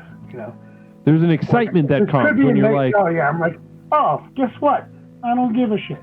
You're kind of using that's my joy. like 18-inch long pieces of Scotch tape over crumpled up paper, and it occurs to you, should I give a shit? And then the excitement that you feel from refusing. The present is in there. It's a PS5. Get over your fucking self. Open that fucking piece of garbage and be excited, or else I'll punch you. Yep, not really. Threaten to hit your with kids. my mind. Love that. Well, I'll tell you something. Another thing that's really cool is like telling your kids it's okay to get in fights because it's Christmas time. And you're like, they ask you, Daddy, why are you swearing so much? And you say, it's Christmas time, son. And then you get to pull that excuse the whole damn time. And so I think it's like the reverse Uno card. You just Phil, the one down. I want to tell you, I think this is some next level shit. I think this is really gonna expand the conversation tonight, because what you just shared is pretty next level, pretty top shelf, pretty really shows your chops as a more advanced explorer here, Phil. What I'm hearing from you is that you not only acknowledge that Christmas is a perfect time to get embroiled in conflict, petty or otherwise, but also to encourage those that you have the responsibility to shape, to encourage them to get embroiled in their own conflicts, their own fights. I absolutely love this. Using the leverage, the pressure of the event, of the season, to foster this conflict and bring it to the fore. That's an amazing insight, Phil. Well, I appreciate that. But also I think it is therapeutic. So for those who are, is why, yes. You have to find that area where you can feel safe and share your feelings. Otherwise, you're just gonna boil over. You're just gonna be like a freaking train wreck. You might as well just just jump out the window.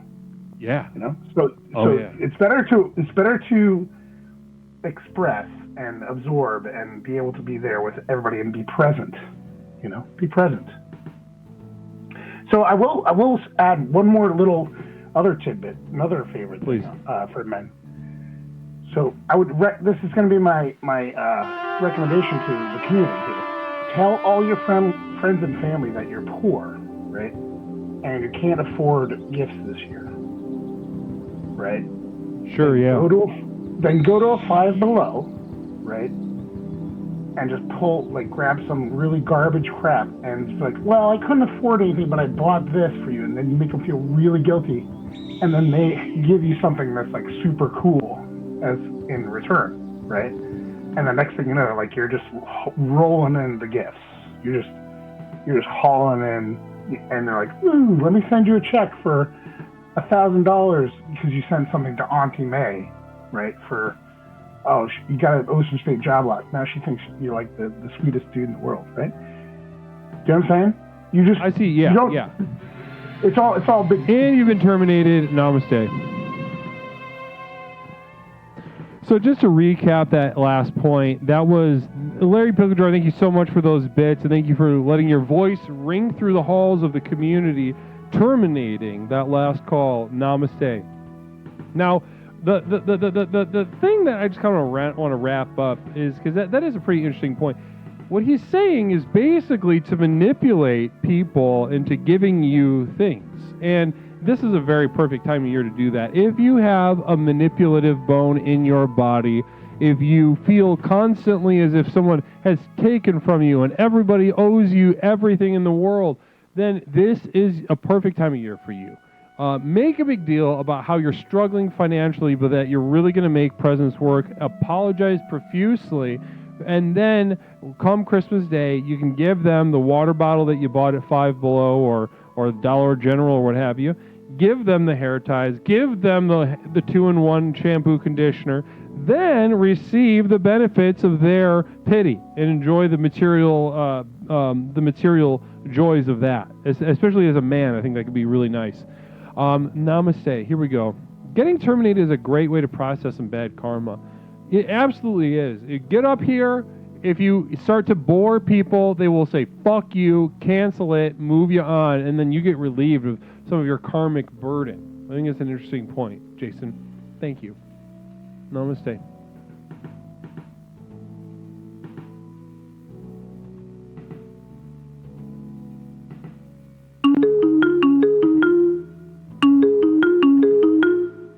Caller, welcome to Explorations with Leslie Tanner. My name is Leslie Tanner, host of Explorations with Leslie Tanner. What's something I can call you tonight? Genomatic B5. Genomatic, welcome back to the program. Jen, how you doing tonight? Shirley, I'm doing good. And I know it's boys' night. It is, indeed. Yes. I do have a question about disassociation. About the association? Disassociation. Disassociation, absolutely. I'm an expert on dissociation. Mm-hmm. Go ahead, continue. Yes, thank you. Me too. So I just kind of hear like a lot of the boys are coming around, and Will. I don't want to point anybody out, but Will. I feel like there was a lot of blame game there, and I feel like he was losing like maybe the focus of what the holidays are.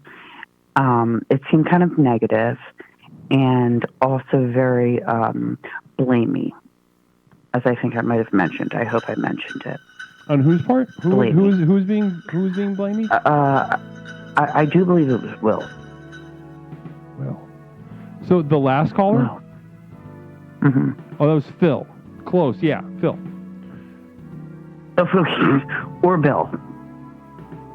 Yeah. So what was the negativity and blaming? Can you flesh this out a little bit for us, just so we can get this conflict started?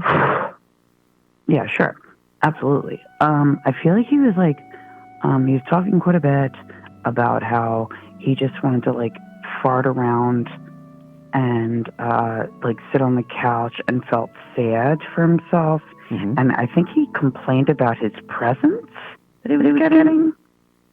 Did he complain about presents and gifts? Hold on. I love this dude on the phone, Boys Club tonight, babe.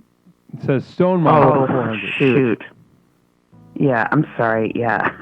I don't want to. Well, Boys it's too Club. late. You walked up on Boys Night and really kicked the hornet's nest. So let's follow through with this, Jen. I did. Yeah, let's follow Okay. through. So what you're saying, you're throwing down the gauntlet a little bit right now. A little bit. Is, Yeah. is Sorry, to say I'm that sorry. there's something lacking in the ways in which Phil, the last caller, derived joy from the holiday season. Yeah, where was the joy, though? Can you just remind me? I'm so sorry.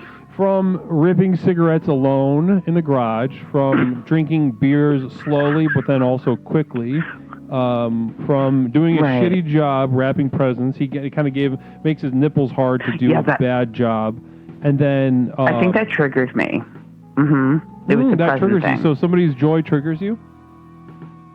No, it was the wrapping presents badly thing after smoking all the cigarettes and drinking so many beers in the garage, which we'd all like to be doing. And then he's just going to do a lousy job on the presents when he knows he's doing it. True. Okay. I see. And now, first of all, I want to just enter this in a public record as one thing. I want to get this. Okay, like public record where? Like what county?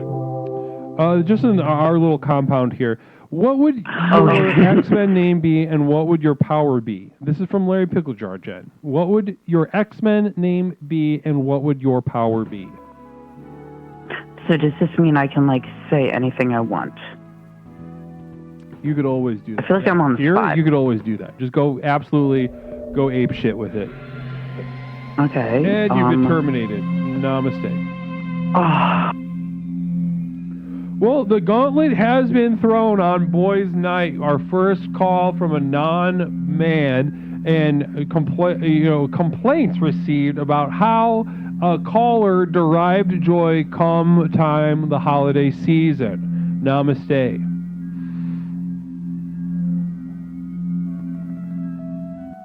Namaste. Now, the words being used found this joy to be triggering.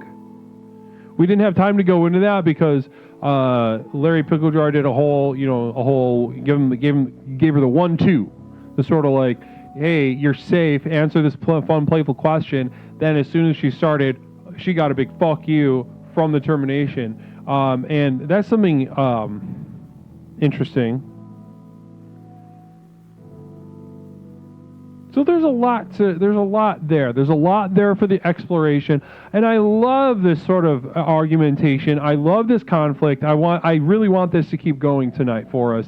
If somebody would like to pick up all four OT is all for it. It's dude's night.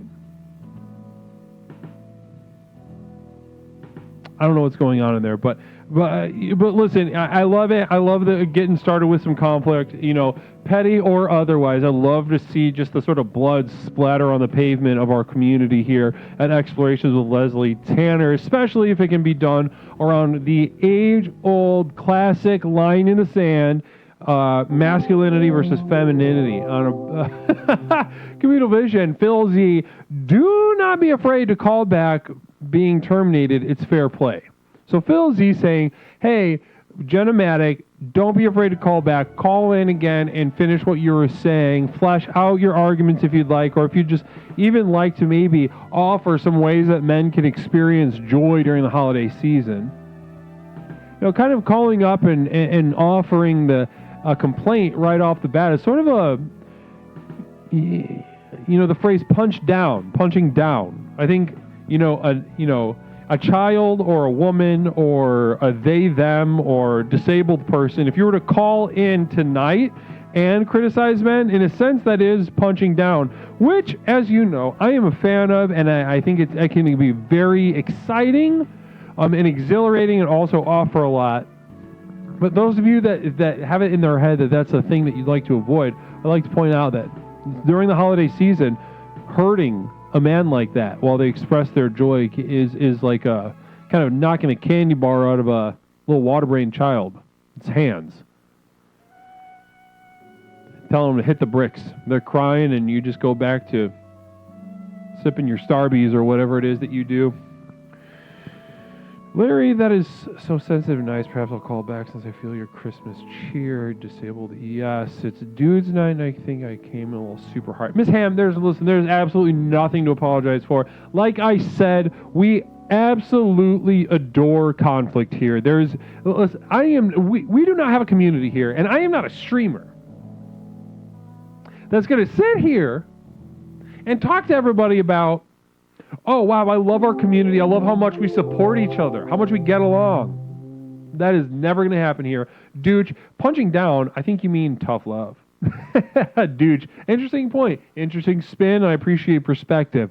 Thank you for that. I'll think about that, certainly. Now, as I was saying, this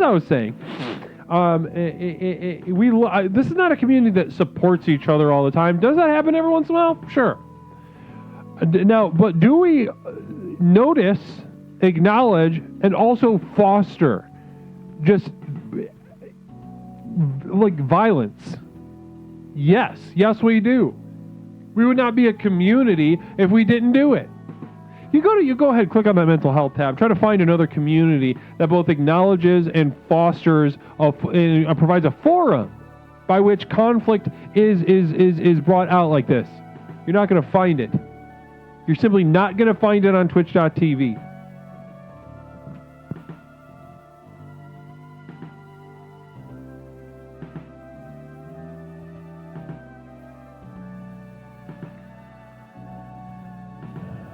I think love terminating is using money to let others know they are below you, like starting space program.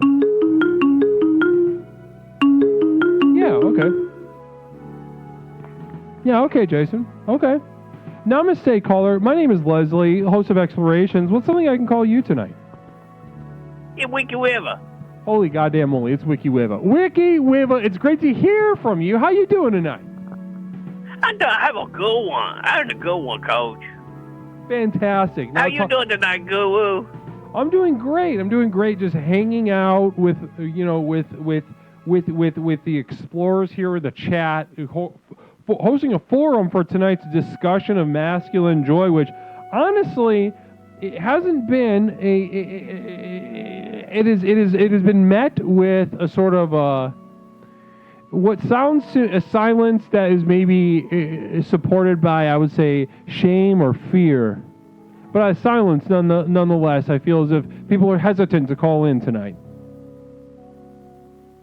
Well, they should not be hesitant. They join the program, they get kicked around, you get punched up a little bit, you get punched down a little bit, and you whine about yourself. And you get humble in good ways. It gets stronger. Absolutely. We're nothing but stronger every single night we stream together. That's an excellent point. An excellent point. Now, those of you that are afraid, maybe, or second guessing yourself, or hesitant or doubtful about calling in tonight and letting your thoughts be known about masculine joy during the holidays. Hold on one second. I want you to know you have nothing to fear but the growth and strength that lie for you, waiting on the other side of just a simple phone call. Speak to me directly, Leslie Tanner. Now, Wiki, do you feel yourself getting stronger as we speak to one another right now? Oh, the bonds are growing stronger. It's like getting beat into a cool kid club. Like when they beat you in, all the boys come around and punch him. If you can take the beating, then you get to be eaten. Funny way to say that. Now, listen, Wiki, we're talking about masculine joy during the holidays. Now, Wiki, you're no stranger to masculine joy. You have a very resilient sense of casual positivity. Now, what I would like to ask you though is, holiday season can be a tough time for men. How do you find ways to be joyful during the holiday season, Wiki? I think it's really weird because I've been having the backwards thought about the joy of the Christmas. When I hear the carols and all the happy people say Merry Christmas, I've been pretty happy. I mean, there's times when you feel it, when you feel like you got pulled on that big old fat mask of happy smiles and goofy look. so everybody get happy. I know you got to do that some, because you can't just be, hey, this is bullshit, I don't want to get up this early. But sometimes it can be fun. I mean, you wake up and you smell the toast pop out, and somebody sprinkle a little sugar, a little cinnamon on it. You smell that ham cooking, and then scrambled eggs with cheese. Oh, you know you're going to be having a good time. That's joy. Now, that's the joy. 100%. Now, so what I'm hearing from you is even though, because I've been discussing our traditional Christmas traditions as difficult for men to plug into, what I'm hearing from you first and foremost is that as men, you don't need to necessarily skip over those more obvious opportunities for joy, such as in people smiling, wearing colors, lights, or singing the carols. Am I hearing you correctly? It kind of brightened my heart up a little bit. I think my caca and my papa would put on those Christmas shows, and I feel happy because I knew I was gonna get some. But I think I've been duped.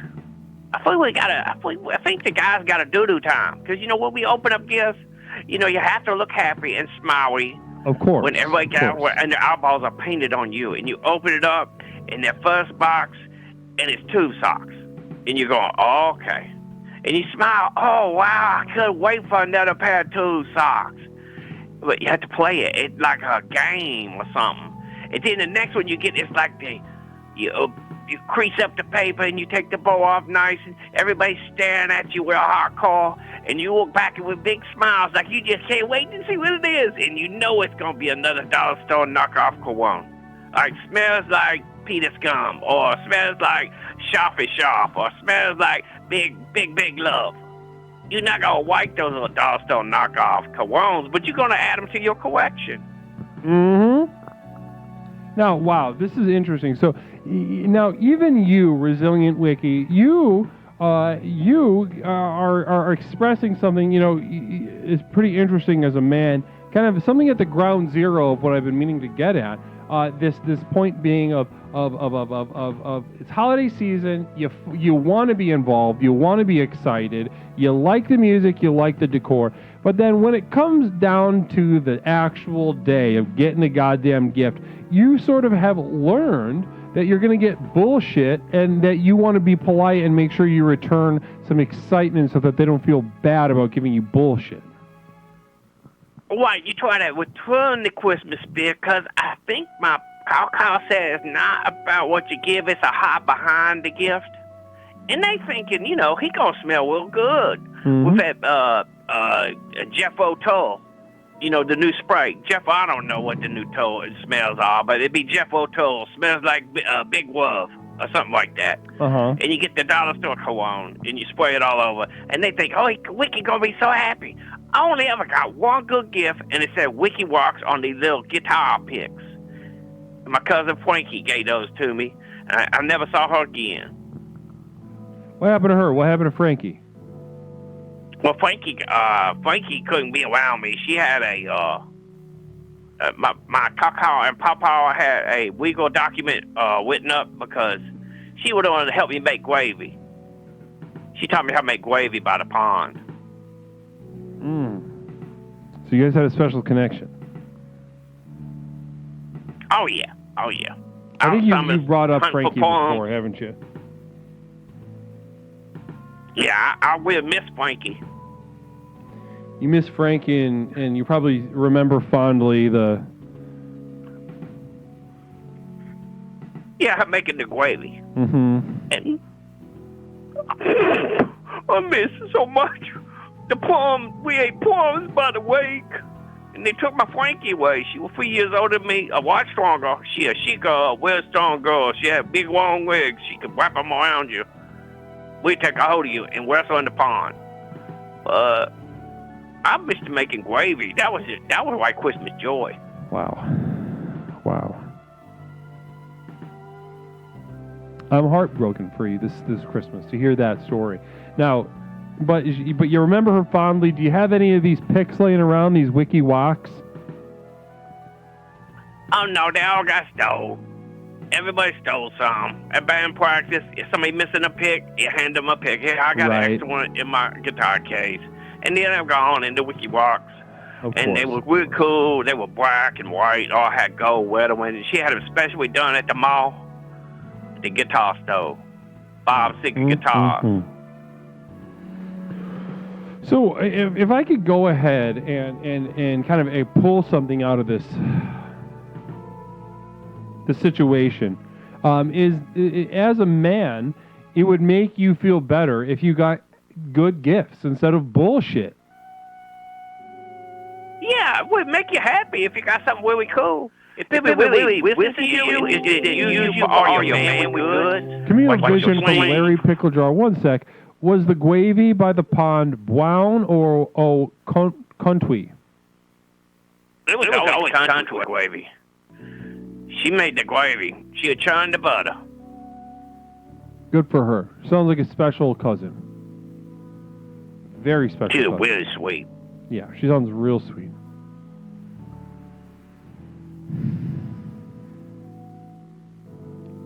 Yeah, but the thing about men is they always want to use us for our strength, for us to shelter them, for us to be stronger, for us to go out and do things, drive around, go get the things, do the things, all the things. But and when you say something about, hey, that was kind of cool, they don't even pay no damn attention to Right. you. And then you get them to get tube socks or something stupid like that, and you're like, I could go buy me some fucking tube socks. Mm-hmm. I don't have to have you give me these, but I always look nice. I always return the chair and try to remember it's the heart, it's not the gift. You know something? I'm going to add that to the list. We've had several additions to the list, as many of the men have called up. One woman called to complain about 10 minutes ago. But other than that, it's been the fellas really turning out, having really terrific ideas for ways to extract joy from the holiday season. And I'm going to add these to the list. I'm going to add yours to the list. So, don't overlook the obvious stuff, A, but then B, get better gifts. If you can find a way to just get better fucking gifts, it'll really help your spirit this holiday season, if I'm hearing you correctly. Yeah, get down to a man's heart and see what he really like. Just don't go, hey, can you go to the store and get some more buttermilk? Or can you run down and get some of that some of those taters? Or can you do this or that? Find out what they're into. Like if they're into playing guitars, you know what? Give them a Santa hat with a bunch of guitar strings in it. How surprised would they be? You know what kind of strings I will use? I will use 8s or 10s? Are you kidding me? This girl knows me. She won me for real. That's the real deal right there. Wiki, I think you really absolutely nailed it. And obviously tonight is for the fellas, but ladies, listen closely. Non-men, listen closely. If you're looking to express that you love, that you feel affection, that you feel caring for a man in your life, think about the gift that you give them. Do not just give them some default bullshit that is very easy to find at your local dollar store. Maybe think a little more what they like, their interests, and you can help expand masculine joy this holiday season. Now, Wiki, of course, that'll make the men in your life do. They'll go to the edge for you for that. Yeah, Those little things like that, they pinch you in your heart. You know that pinch, and you never forget that pinch, and you will fight for them until you ain't got no skin left. They will have to take you under a firing squad. You would go to the bank and rob it for them. You would fire up a whole person's house. Let's not talk. I don't want to talk about that. that's all right. But you would go. You pinch that heart the right way, the man would do whatever you want. He's like your puppet. Namaste. I'm just telling you, ladies. Namaste. I could not have said that better myself. I'm the one who's supposed to think of fun stuff to say. Well, listen, Wiki, I want to thank you for how generous you've been tonight. You've absolutely pushed this conversation forward for us tonight about masculine joy in the holidays. I think you know what I'm about to ask, though, but listen, Wiki, I ask every week, and we all enjoy it every week. Wiki is a prolific singer-songwriter with many works under his belt, and usually during a call, he'll share one of his songs, either new or from the back catalog. And Wiki, I must ask again, because it's just too... I feel, I enjoy it so much, and I have to know. Do you think you could sing a song for us tonight, Wiki? Yeah, of course, for my community. Oh, yeah, it's all Christmas season. It's all gravy, baby. We're going to give it all to you. I got a song called Ghetto Wub. Ghetto Wub. Now, 1 second. I'm going to go ahead and pause the music over here. Now, Rackham, yes, you go ahead and you call in. We're going to listen to Wiki's song. I'm going to take a piss after this, and you call in, Rackham. Namaste. Now, Wiki, we've got Ghetto Love ready on deck. I'm very excited to hear this. Now, just a little backstory. Is this an older one of your songs or something that you've been cooking up recently? It's a lot older. It was when I was into a little bit of the punk rock. Okay, so it was a rough and tumble. It's a little toned down. Okay. It's a little bit punk rocky, I think. I don't know all the music genre. Okay, well, listen, I know I'm speaking for everyone here. Very excited to hear this. Guys, lend Wiki your ears. We're listening to an original from the back catalog from yesteryear, Ghetto Woven. Go whenever you're ready, Wiki. All right, a one, 2, 3. Wow, wow, wow, wow, wow, no, no, wow, wow, wow, wow, wow. In the shadow of wolf, what you gonna do with me? Ooh, ooh. I know you're not a saint, girl, but you know I ain't. Well, why you gonna weave your white on? Ooh, ooh. You promise I'm the only one. Oh, shadows in the window tell me you already gone. Wugga, wugga, wugga, wugga, wugga. Oh, get out, why you gonna weave me so leavely? Oh, why you gonna crush my dream? You gonna pull what I've not seen. Oh, get out, so many promises broken. You seen you seen the lies at my feet. Oh, ghetto love. Wow, wow, wow, wow, wow, wow, wow. And that's Bud Bus. Wow. Absolutely amazing shit, Wiki. That was you. I don't know how you outdo yourself every week, but especially that high note at the end. Did you guys hear that? Did you hear that fucking high note at the end? Truly transcendent shit. I have never really hear you kind of stretch out range-wise like that before. Oh, anything for my community. I love making rock and roll songs. I love making pop rock. I love making, I try to do the jazz, and I try to do it all. I'm trying to get into all the genres except for that stupid country pop. But I love you guys. Merry Christmas. Namaste. Namaste take a good to you, piss, Wiki. Guru. Namaste to you, Wiki. Bless you. Have a wonderful evening. Wow. Amazing call. Amazing to speak to Wiki. Absolutely amazing. Kick flips. Welcome to the community. Bless you and namaste to you. Welcome to the program. Please explore the channel points below to guide your individual and our collective exploration here on Explorations with Leslie Tanner, the program with which we explore the universe, both inside and out, to unlock and unleash the power that courses in our mind, body, and spirit. Now, guys, it is that point. I have to take a piss, and we'll be right back into more calls to explore masculine joy at Christmas time. That's right. Tonight's for the fellas. Namaste to each and every single one of you, though. I'll be right back in a moment.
And welcome back to Explorations with Leslie Tanner. My name is Leslie Tanner, host of Explorations with Leslie Tanner. I just checked my P.O. box a couple days ago, and actually, I did find something. I gotta go get it. 1 second. Thank you, Cherish. I'll be right back. I'm gonna go get this thing that I got from the P.O. box I just remembered.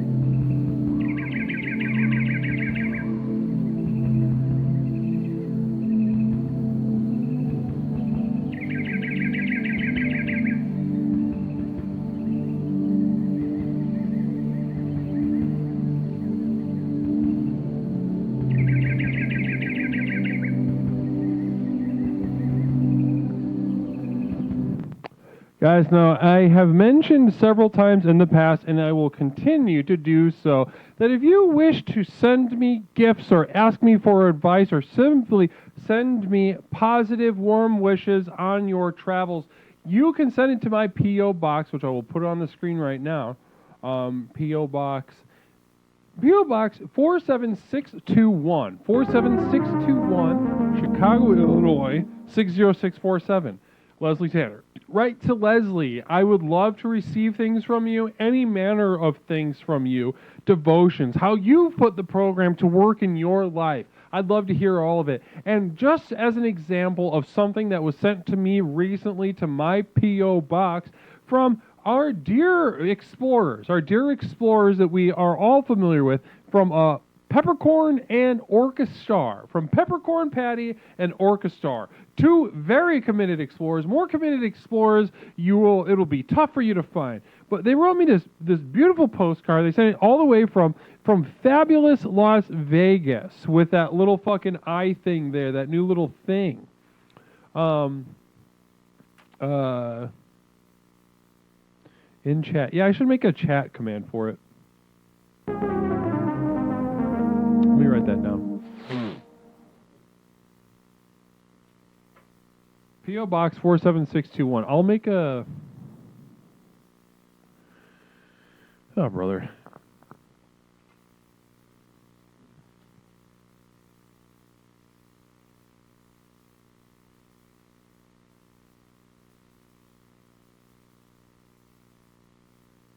Yeah, Disciple, that's a good idea. I want to make that. But yeah, I was sent a beautiful postcard from Peppercorn and Orchestar from the beautiful city of Las Vegas. I'm sure they had a fantastic time visiting there. I received, on the back, they wrote a personal message to me, Leslie Tanner, saying, Les, we have been trapped in the sphere trying to find a way out, exclamation point, the word out underlined, BRB, he, hashtag thank you for your service, hashtag vet. So veterans, I don't know if they're veterans, if they've served, or if maybe they were around somebody that was a veteran, or veterans are an important part of their life. Either way, I really appreciate the postcard. I really appreciate this note of well wish. Namaste. Sociopathogen, I will make I'll make a chat command. Disciple, I'll make a chat command. I just haven't done it yet. I'll have to do it after the stream. But thank you so much. Cat Colleg, good to see you in chat, by the way. I noticed you also fraternizing. Haven't seen you in a minute. Let's put the music back on.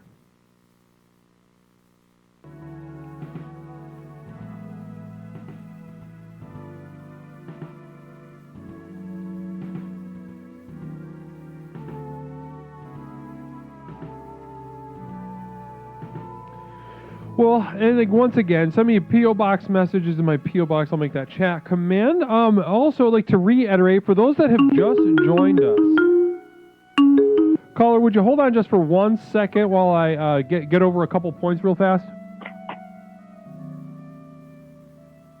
All right, I'm putting you on hold. 1 second.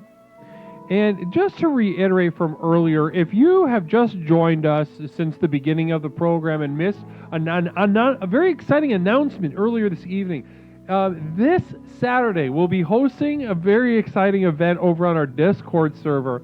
We'll be hosting a Krampus-themed Leslie Tanner Christmas party in the Discord, 8 p.m. Central Time. Well, there'll be drinks, festive clothings. I'm sure somebody will be eating there, but most importantly, we'll have a Christmas carol karaoke, a more exciting evening, a more edifying evening I cannot imagine. Now, a lot of Christmas parties, a lot of Christmas activities sometimes they fucking suck. They're boring. They're not exciting. You don't do things that you like with people that you like. But this is not one of those things. This will be all positive, no negative, all great times. And if you can think of somebody that we can bring outsiders to this. If you can think of somebody that might benefit from the camaraderie of our program, that maybe can benefit from the brilliance of the insight that we bring to the program stream, every single stream, then tonight would be, or this Saturday night is going to be a great night to bring those people through. So again, to reiterate, this Saturday on the Discord at 8 p.m. Central Time, December 16th, there will be any manner of festivities will be happening. People will be dropping in and out all night, so no need to stay the entire time, but it would be great to see you. Great to have you this Saturday evening for the Krampus-themed Leslie Tanner Christmas party on Discord. Bless you and namaste. Now.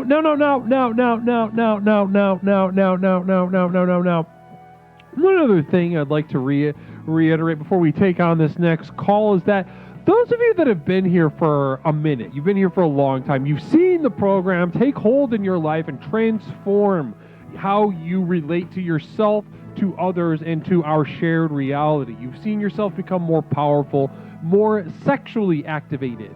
You've seen yourself become more creative, with more creative solutions to everyday problems, as well as just more artistic in general. Namaste. Now, you've seen the program work, but you've probably wondered, how can I make this happen more? How can I make this happen faster?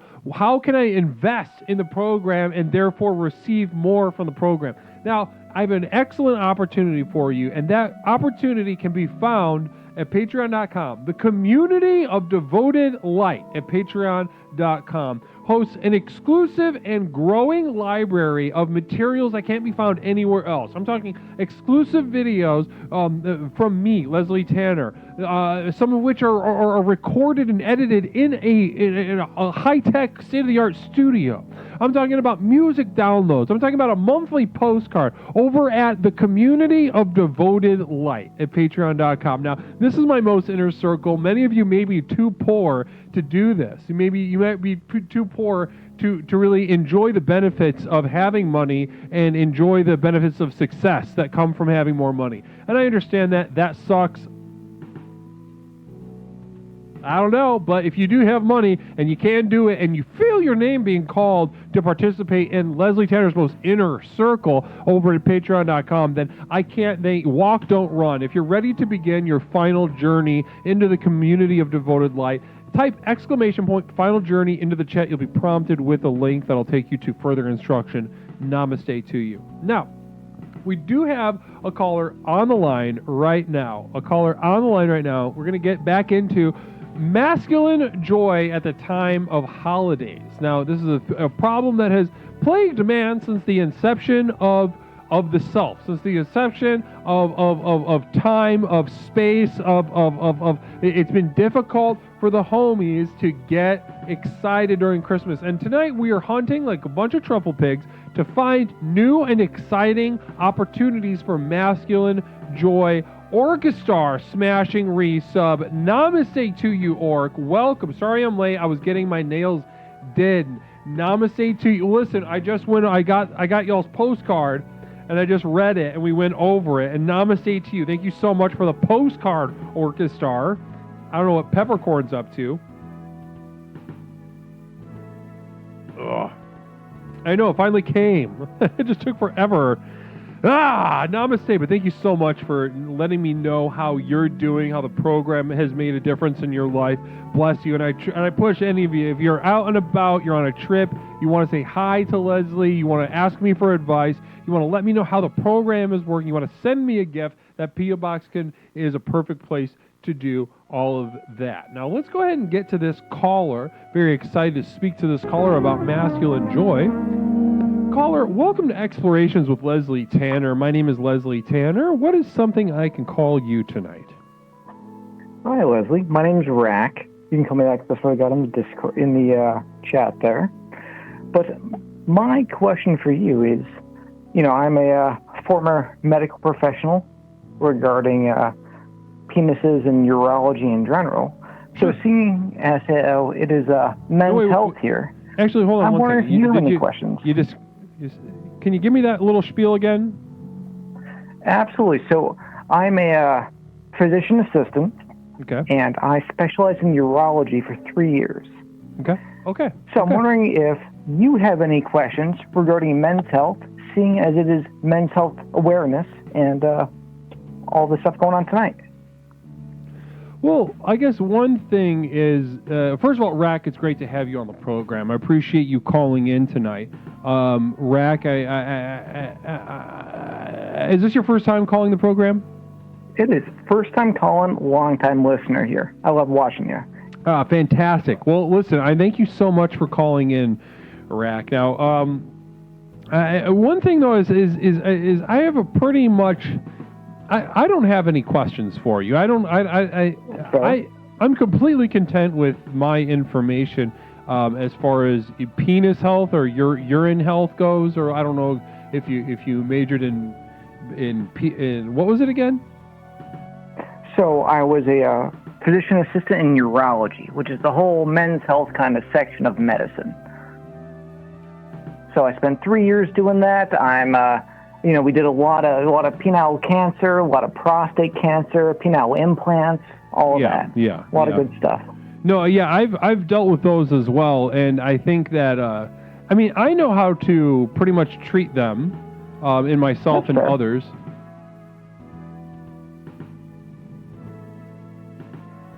So no, I don't think I need any advice for that. Well, that's fair. And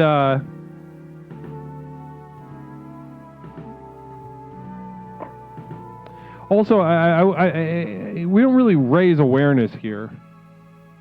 Well, there's one thing we should always raise any kind of awareness for, and that's prostate cancer. And also testicular cancer. Oh, yeah? Now, testicular cancer should always be checked. Nope. Absolutely not. You will not be raising awareness on my channel ever. Not now, not ever. If you, there are a million places to raise goddamn awareness for any manner of things, and that is simply not going to happen on my channel. Caller, welcome to Explorations. Rack, I appreciate your support, but I don't know where you got the impression that we were interested in raising awareness for any of that kind of shit that you said, but or just in general. Namaste. Caller, welcome to Explorations. My name is Leslie. What is something I can call you? Hey, Leslie, it's Nerdity. Nerdity. Great to hear from you. It's been a while, Nerdity. Yes, it has been. It's great to hear your voice. It's great to hear your voice as well, Nerdity. Thank you for joining us tonight. Yeah, of course. Now, masculine joy. I feel like I could speak to you on this topic for a while. There's just some feeling I get intuitively, in a sense, that I could speak to you at length about this, Nerdity, but I would like to just start with picking your brain a little bit. Masculine joy, what comes to your mind? Well, first thing that comes to my mind is, having that big old beer belly. I feel like there's something pretty masculine about having a button-up long-sleeve shirt, but your beer belly is so large that it's like puffing out, and it's making the buttons like stretch a little bit.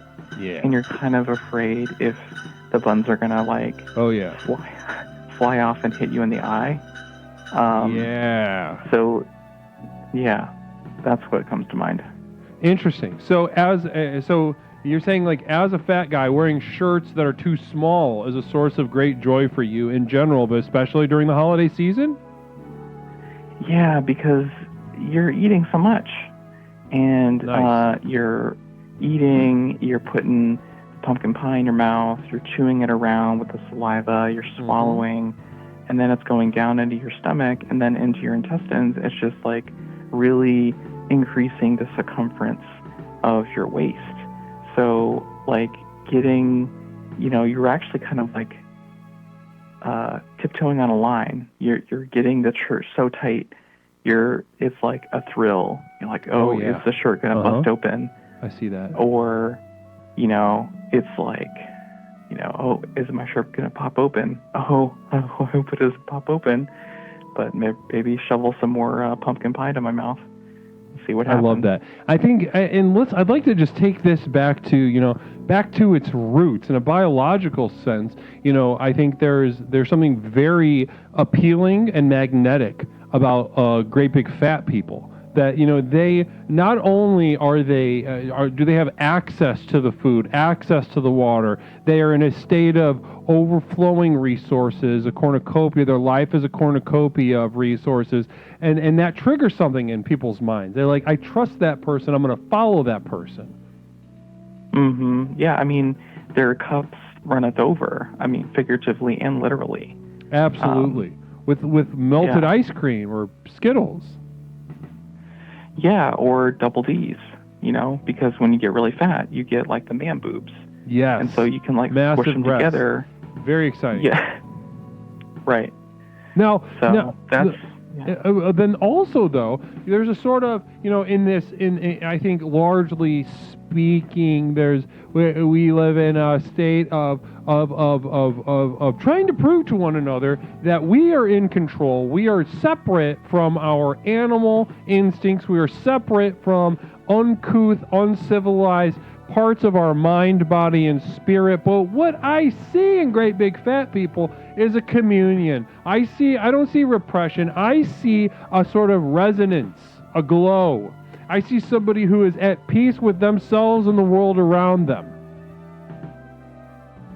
Absolutely. I mean, if you've ever seen a great big fat person chow down on a trough of Taco Bell, you see that the wavelength that the Taco Bell is giving off is like communicating with their face.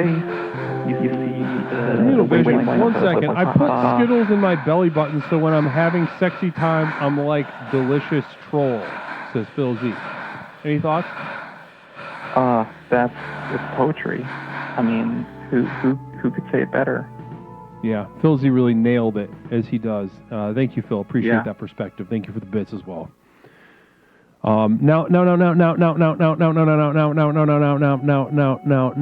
It speaks to me more about the wavelength of a Taco Bell, as you said, a great big fat person eating from a Taco Bell trough. Continue. Right. So, you've got the communion of like the hot sauce. The wimpy ass hot sauce is never hot enough, but you put it on the taco anyways. And you get the all the different flavors and the textures, the sloppy texture of like the horse meat mixed with the Elmer's glue nacho cheese, and you get it all mixed up together, and then you start to feel the waves coming over your face, just dripping on your face and down your chin, and it really starts to turn you into a big old burrito. And so, I've seen that where you start to become the food that you're eating. And Communal Vision from Crux Gaming TV just says crack. Right? Yep, that was from Crux Gaming TV, just sharing the word crack with 4 Ks. And another Communal Vision. I'm not sorry. When 2 big people look at each other at a buffet, they just wink and whisper, "Got 'em." Is that true? I think so. Have you ever done that? Yeah. Are you're a fat guy, right? I'm getting there. Getting there. I'm so getting on there. your way my there, belly's starting to grow. Have you noticed like maybe one of the elder fats just at the buffet, like kind of wink at you or something? I've longed to get that sort of like advice and mentorship, but I'm just not there yet. Like that's what I'm striving for, actually. I remember a long time ago when the buffets used to have kale as decoration, and now the kale is the main dish on the salad bar. It's like you've taken the bad stuff and turn it into like quote unquote good stuff. So like it's not really helping me achieve my goals. No, it's not. But I really try to go after like the sour cream. I go after the fattiest of the fat short ribs. I try to go for the mac and cheese. And I avoid the kale at all costs because the kale is like it's the devil's vegetable.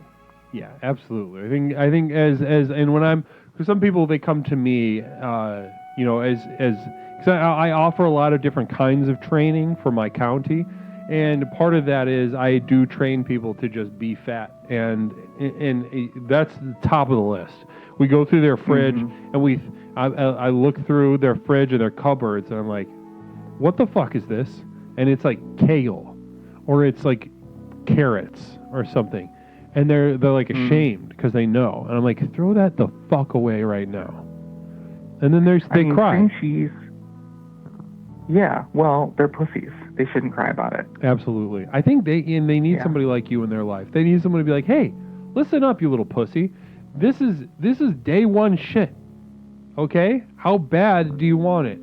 Somebody needs to present them reality. I think that's the problem. The reality of their actions. They've been able to just kind of huff down this kale bullshit and not really take seriously the trajectory of their lives and their goals, and not really sit with the dissonance there, the gap between their goals and their life. Now, go ahead. I want to get back to this masculine joy during the holiday season, though. Masculine joy. The main takeaway I'm taking from this call right now, Nerdity, is if you're a fat guy. Now, would you extend this to women too? Would you say like it could be very exciting? Or just wear a tight shirt that's gonna maybe make people nervous to be around. I want to know, like, is the fabric in a tear? I feel like that's like the midway. So like either the buttons are gonna snap off, or is the fabric in a tear open? Mm-hmm. Because like, how do you know if the clothes are really fitting you unless they're as tight as possible?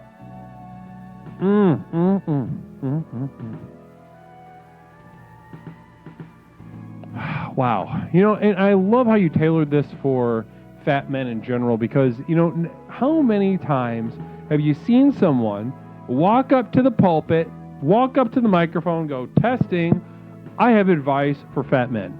How many times have you ever seen that? Not as often as it should be. Yeah, exactly. Maybe once or twice, but it's nothing as good as what you just said. So I want to thank you. I want to thank you tonight for sharing this. Is somebody who? What would you say to somebody? Maybe they're in your position, but not quite as brave. They want to enjoy this situation, this experience of having a small shirt with buttons on the holiday season, but they're nervous to do it. What kind of advice would you tell somebody who's nervous to get started employing your advice? Well, two things. I would say full-fat cream cheese is way underrated. It needs to be bought way more often.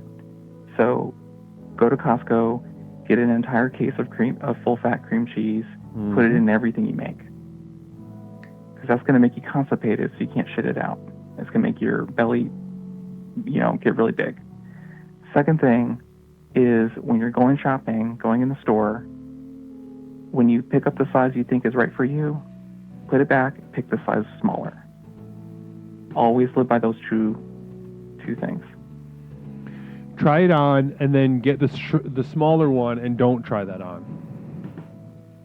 Because you're wasting your time. You're wasting your time. If you want to, you're wasting your time if you're going to go back from the rack to the dressing room and back and forth. Fuck that. Just get the size smaller. Just go with it. And if you're having some issues getting to the shirt, I think it's more of a personality flaw with accepting it than it is the shirt. It's not the shirt, it's actually you. It's you. Wow, I love this. You really hit it out of the park tonight, Nerdy. I want to thank you for calling and being so generous tonight. Mm-hmm. I've got one last thing I wanted to share, some news. Please. So I'm actually going to be I'm not going to go to the gym to lose weight. I'm going to go to the gym to just like be awkward and like ogle around and like mill around. But I'm really excited because there's this new gym it's just for paraplegic ladies. Have you heard about this? You're going to a gym with paraplegic women. Yes. I heard it's going to be it's going to be crawling with pussy. Crawling with pussy. So I get it. Okay, so Nerdity, you're excited to be at this women's gym with handicapped women, and hopefully you're looking to score, as they say. Right. And that's exactly. I get it. Oh, wait. Now I'm connecting the dots. You're making a joke as well. It's not a joke.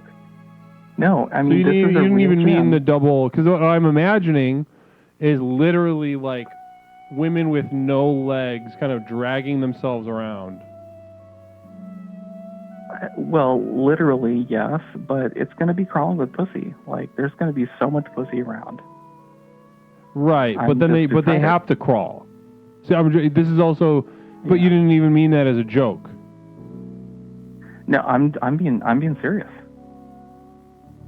I love that. Yeah, I'm being I don't get that kind of stuff, and it takes me a long time. So I appreciate you not even trying to do that. It's just kind of it's just kind of interesting that it happened anyway. A sort of double meaning.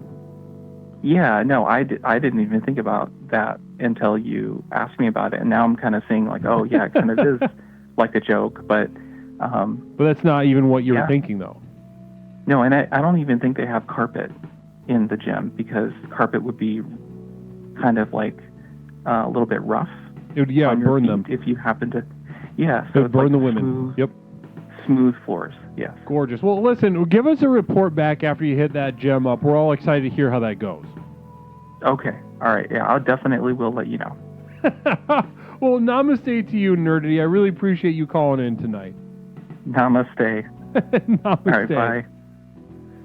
Man, it's been a while since we heard from Nerdity. Great to hear from old Nerdity. Old Nerdity ensues. Namaste. Namaste. Namaste. How's everyone doing? I'm going to just check in with the chat in general. How's everybody feeling? How's everyone doing? How's everyone feeling? How's everyone doing tonight?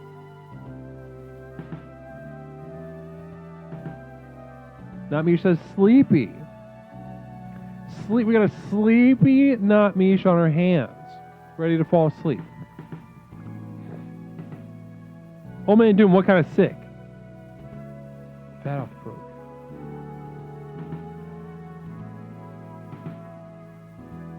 Uh-oh, look who it is.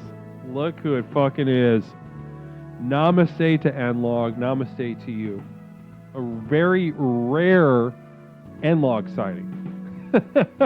Namaste to you, N-Log. Bless you on this evening of evening. It's absolutely wonderful to have you here hanging out on this night of nights, discussing masculine joy during the holiday season.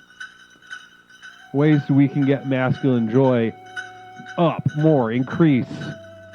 The holiday season is largely intended for children, women, they, thems, and also just the disabled in general. And if you're a masculine, able-bodied man like I am and many people I know, then the holiday season, it can be a tough time to find, where do I fit into this business? Where do I fit into what's going on? How about for masculine joy just fighting? Jason, cool Jason Melton. How about for masculine joy fighting? Yes. Now, I think let's speak on that for a moment. Physically fighting. Now, this is kind of fun because you might think, okay, where do I go for that? You can go anywhere for that. You can go to the mall. You can go to the bowling alley. You can go to the laundromat. You can go to the courthouse. You can go to the sporting goods store. You can go to the tax guy's office. You can go to the grocery store, the main one. You can go to the ethnic grocery store that has both Korean and Mexican food there. And just fight people. You can go to the Baptist church. You can go to the Catholic church. You can really do it anywhere. Dairy Queen parking lot, perfect place to do it. That was also one of the first things. I bring men masculine joy by making my... Hold on, N-Log shared something. I've seen shit go down there with my psychologist. Yeah, Dairy Queen parking lot's a very genuinely infamous place. A lot of very... I saw someone take their last breath in a Dairy Queen parking lot. No bullshit. No bullshit. I saw it happen. I bring men masculine joy by making my world famous N-Log eggnog. What is that? Can you give us a little? What goes on inside of N-Log eggnog? Rack says it was a dick move on my call, man. Men's health on a men's night is very important. Could have told you about some fun stories about the 4-testicle man. Yeah, Rack, see, now that is something I would like to hear about, because I think we could all learn a lot more from that kind of story than any kind of not mental, but men's health awareness. Raising awareness about, we just don't do that here. We don't raise awareness here. That is sort of antithetical to the mission here. We don't want to be aware. Awareness is the problem. Awareness is the root of the problem.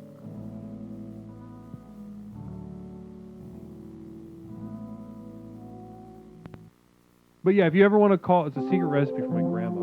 Damn, is there actual egg in it? Women use your fella to fight other people to grab the last Xbox or OLED TV on Christmas sales. Okay, so Stone Monster, interesting. Interesting.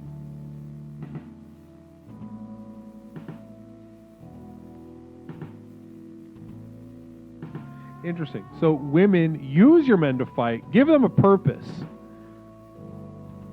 I know if I had a lady and they said, Leslie, I need you to fight somebody for me, I'm getting torqued the fuck up. I'm ready. I'm ready to rock.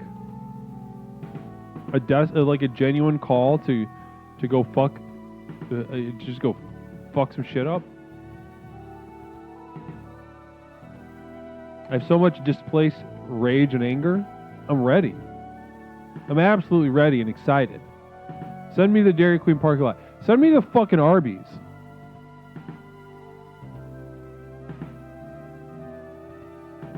Now back to this awareness business. As you know, awareness, kind of synonymous in my field, in our general vicinity of mental health. Awareness is sort of synonymous with mindfulness, being mindful of certain things. And if there isn't one thing in this world that has been an absolute fucking scourge, an absolute death sentence, a quagmire, a cemetery, a bog that has claimed the lives of countless enlightened individuals, then this idea of mindfulness is an absolute scourge.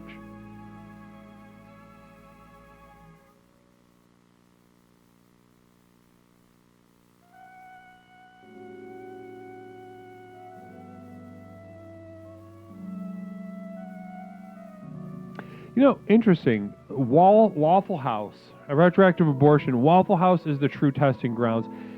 I think there's something to that. Now, in my town, we didn't have a Waffle House because I'm from Indiana, but we had something very similar called Archie's.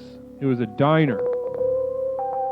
Imagine a future hellish dystopia where everyone is constantly doing therapy on everyone else at all times. Buildings have no corners, few, if any, walls, and we all barely even remember being unhappy. Hopefully, N-Log, that gets you to exactly where you need to be. Thank you for those bits. Namaste to you. Appreciate that quarter. Hit me with that quarter. Appreciate that more than I can explain right now. And hopefully that message, that quote, that message gets you to where you need to be in your life, in your journey, in the program of explorations and unlocking the power, unleashing that into the world, and truly tapping into the potential of your mind, body, and spirit. Caller, welcome to Explorations with Leslie Tanner. My name is Leslie Tanner. Caller, what is something I can call you tonight? It's Leslie, it's Skevin. It's Skevin with an S. Namaste. Yeah, how are you doing? Wonderful. Thank you so much for the bits. P-Chops, bless you. Activating the blossom. Namaste to you. I love that. Skevin, I'm doing absolutely wonderfully. I'm having a wonderful time on Explorations. How are you doing, though? I'm doing all right. I usually try to hold off for the calls. You know, I like to be the last one as you're going out the door. But ooh, nice. Okay. But I wanted to take a little bit of time to. You're talking about masculine joy here. So yes, we are. One of the things that I get joy out of. There's nothing more masculine that I believe than being a parent, right? You are one part of a couple that gives birth to a child. And so being the man in this relationship, not having to worry myself about carrying any of these rugrats inside of me, you know what I mean? And what I find to be very masculine is around Christmas time is to, it's supposed to be a time for joy and for these children to feel entitled that they need to have things. So I like to make sure that when my kids come downstairs, there is no toys or presents under the tree. They need to understand that this is something that they need to work towards, right? So this is something that they're not entitled to. And so I make sure that if I get presents, if I get good presents, then maybe I'll get something for them. But I think that that's a very masculine joy that I have around the Christmas time is, basically asserting my authority over these children. So I'm gonna kind of repeat what I'm gonna try my best to summarize what I think you said. Destroying kid to prove self to squad is true masculine. Interesting. Okay, we'll get into that, Jason, because I think it's an interesting point. Now, with this business of the most masculine thing you can do, and this is quite a claim, the most masculine thing one can do is to come inside of a pussy and have a child. Yeah. I mean, I got to make that pussy, I got to show it who's boss, right? Nothing better than spitting in it.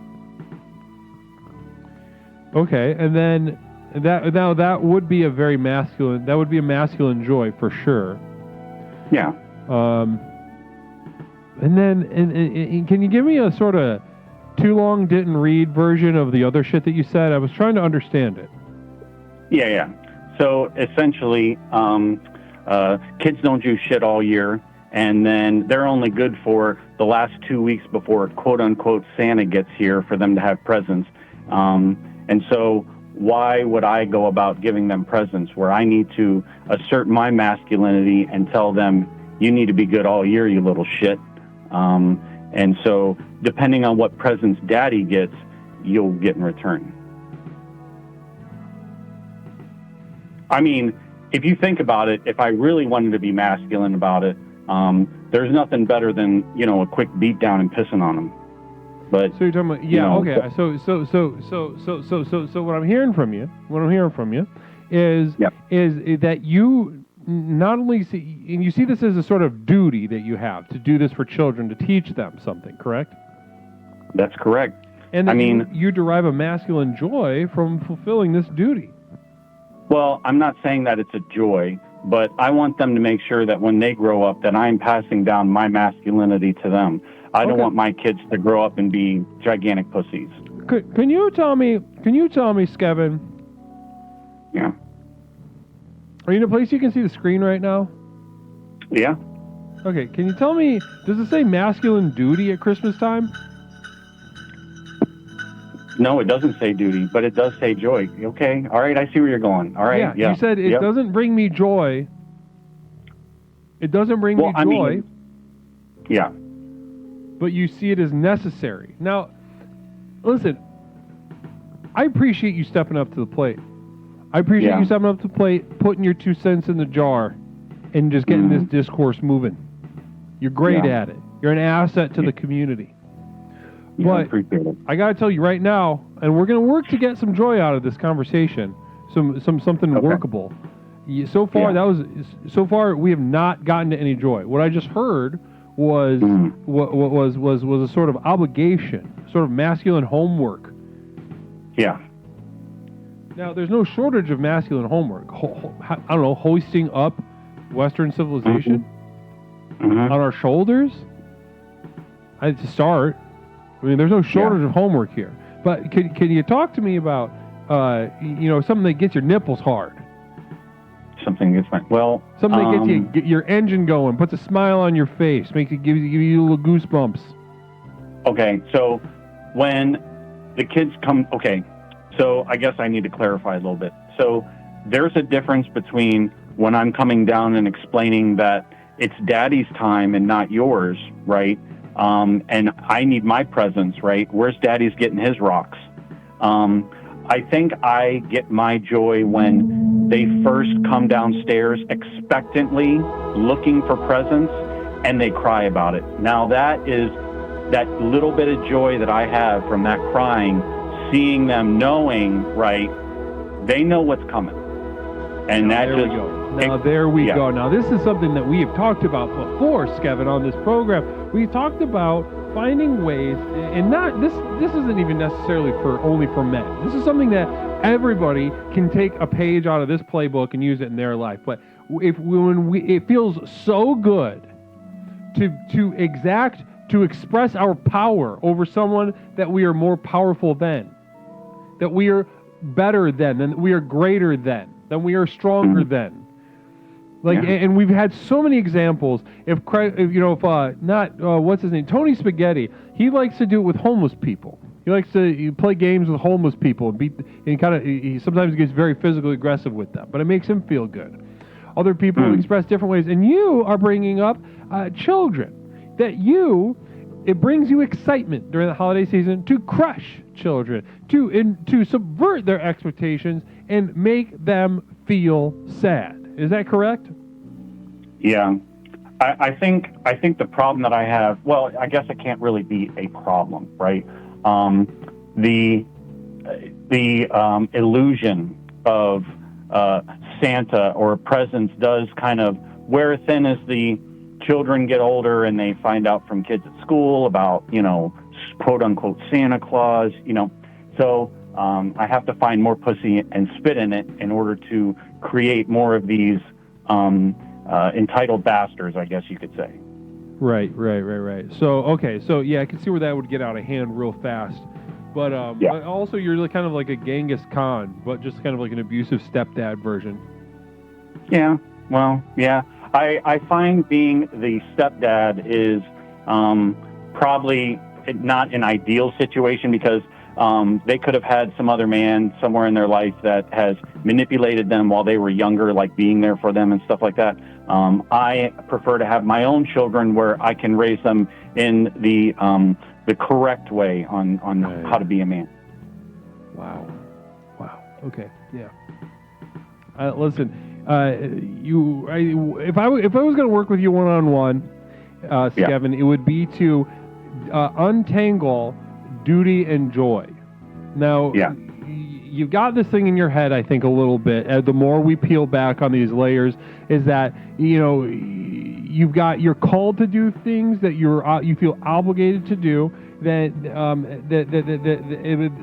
There's a confusion between that and joy. Like somewhere these wires are getting crossed, and I'm not exactly sure where the root of that is. But if we're going to work on that in the future. But for now, this holiday season, I want you to play a little game with yourself. When you're called to help other people, when you're called to shape a child, when you're called to give someone else joy. This holiday season, I want you to do the opposite. I want you to say no to that impulse, and I want you to take what you want from the people around you, be that children, be that women, or the disabled. Chrismac hitting us with 100 bits. Namaste to you. Chrismac just saying hello, and with that communal vision. Namaste to you, Chrismac. Bless you. It's great to see you. Thank you for joining in as we get into these final moments of the stream. Now, Skevin, though, honestly though, you're onto something though. This business of hurting these kids, I think that is something that we all need to remember in the holiday season. We can rely on the old tools because the old tools work. Yeah. So I think what I'm going to do, I'm sitting here thinking about it, the joy that it does give me, seeing the kids like that when they first come down, and as they're sitting there expectant for their father to say something, I think that I'm not going to lie. Seeing them be so disheveled and upset kind of gets me a little hard. So I think what I might do is tell the kids, hey, this year you're going to have to wait even longer for my speech, and I'm going to knock one out in your mom real quick because seeing you guys all upset is kind of getting Daddy worked up, if you know what I'm saying. Yeah, so 100%. I think that masculine joy coming from that will. I'm going to give it a try. I'm going to let them wait. I'm going to see how it works out, and I'll definitely call back and let you know. Please do, because this is specifically for you. This is a pretty contentious issue. You're mixing of obligation and joy, and we need to make sure we stay on top of you, getting the joy that you need and deserve from the world around you, especially during the holiday season. Can be very especially trying. So I love all the ideas you're having, though. You're obviously very bright, and I'm more than confident that you'll be able to overcome this hurdle. But yeah, please keep us updated as you employ these new tactics and tools. Yeah, I really look forward to it, and I'll definitely call back and let you know. Definitely after Christmas, it'll be very important. I think it'll be very constructive for everybody else in chat to hear my take and what I've had to work through and how I overcame coming in their mom. So I'll definitely make sure to give a call back. Oh yeah. Okay. Wonderful. Wonderful. Yeah. Well, listen. Yeah. Namaste to you, Skevin. You have a wonderful evening and Merry Christmas. Yeah. Namaste. Namaste. Wow. Wonderful. That was so fun. I love speaking to Skevin. And guys, everyone else, every single caller tonight really brought the heat. Everybody really brought that energy, that perspective, that clarity, that insight. We all stepped up to the plate. I feel as if we all really grew. We had to work a little harder tonight, given the topic, which is to be expected, which is to be understood. We need to have compassion for ourselves as we dig in such dark, dim places as the caverns containing masculine joy. There's just not a lot there, so we all have to work a little bit harder to get those fruits, to mine those diamonds. And as we do, we enjoy it even more fruitfully, even more ecstatically. The fruits that which we had to work to attain, the fruits that we work to attain, that much harder, or will taste that much sweeter. And the same is true for masculine joy. The same is true for any other challenging topic that I bring to you on an Explorations with Leslie Tanner. Namaste to each and every single one of you. Guys, it's been an absolute treat to be with you. Just to reiterate, we have the Christmas party coming up this Saturday night on the Discord. This Saturday night at 8 p.m. Central Time, Krampus themed. Bring your little sweater. Bring a little something to drink. We're going to have Christmas karaoke, fun, hangout, times, festivities, community. Bless you on this Saturday the 16th at 8 p.m. Also, and I'm going to reiterate the P.O. Box. If you guys would like to write to me, Leslie Tanner, oh shit.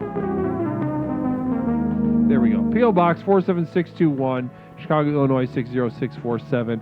There you go. And guys, let's go ahead and get a nice little raid going, huh? What do you say? Let's get a nice little raid going. It's been a minute since... Is Toad actually doing it, or is he asleep? He's like asleep whenever I see him.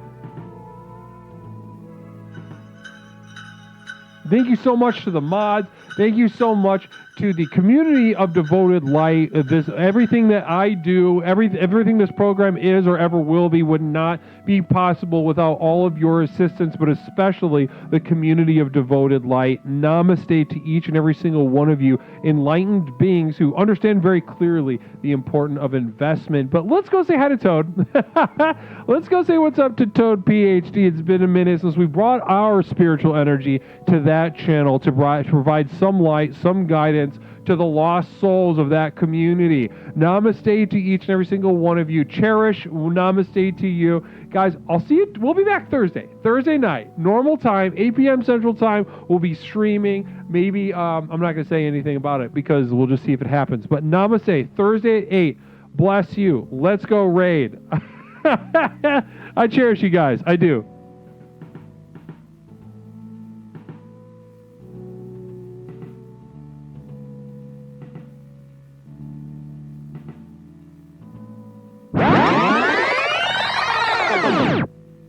Leslie Tanner is raiding with a party of 60.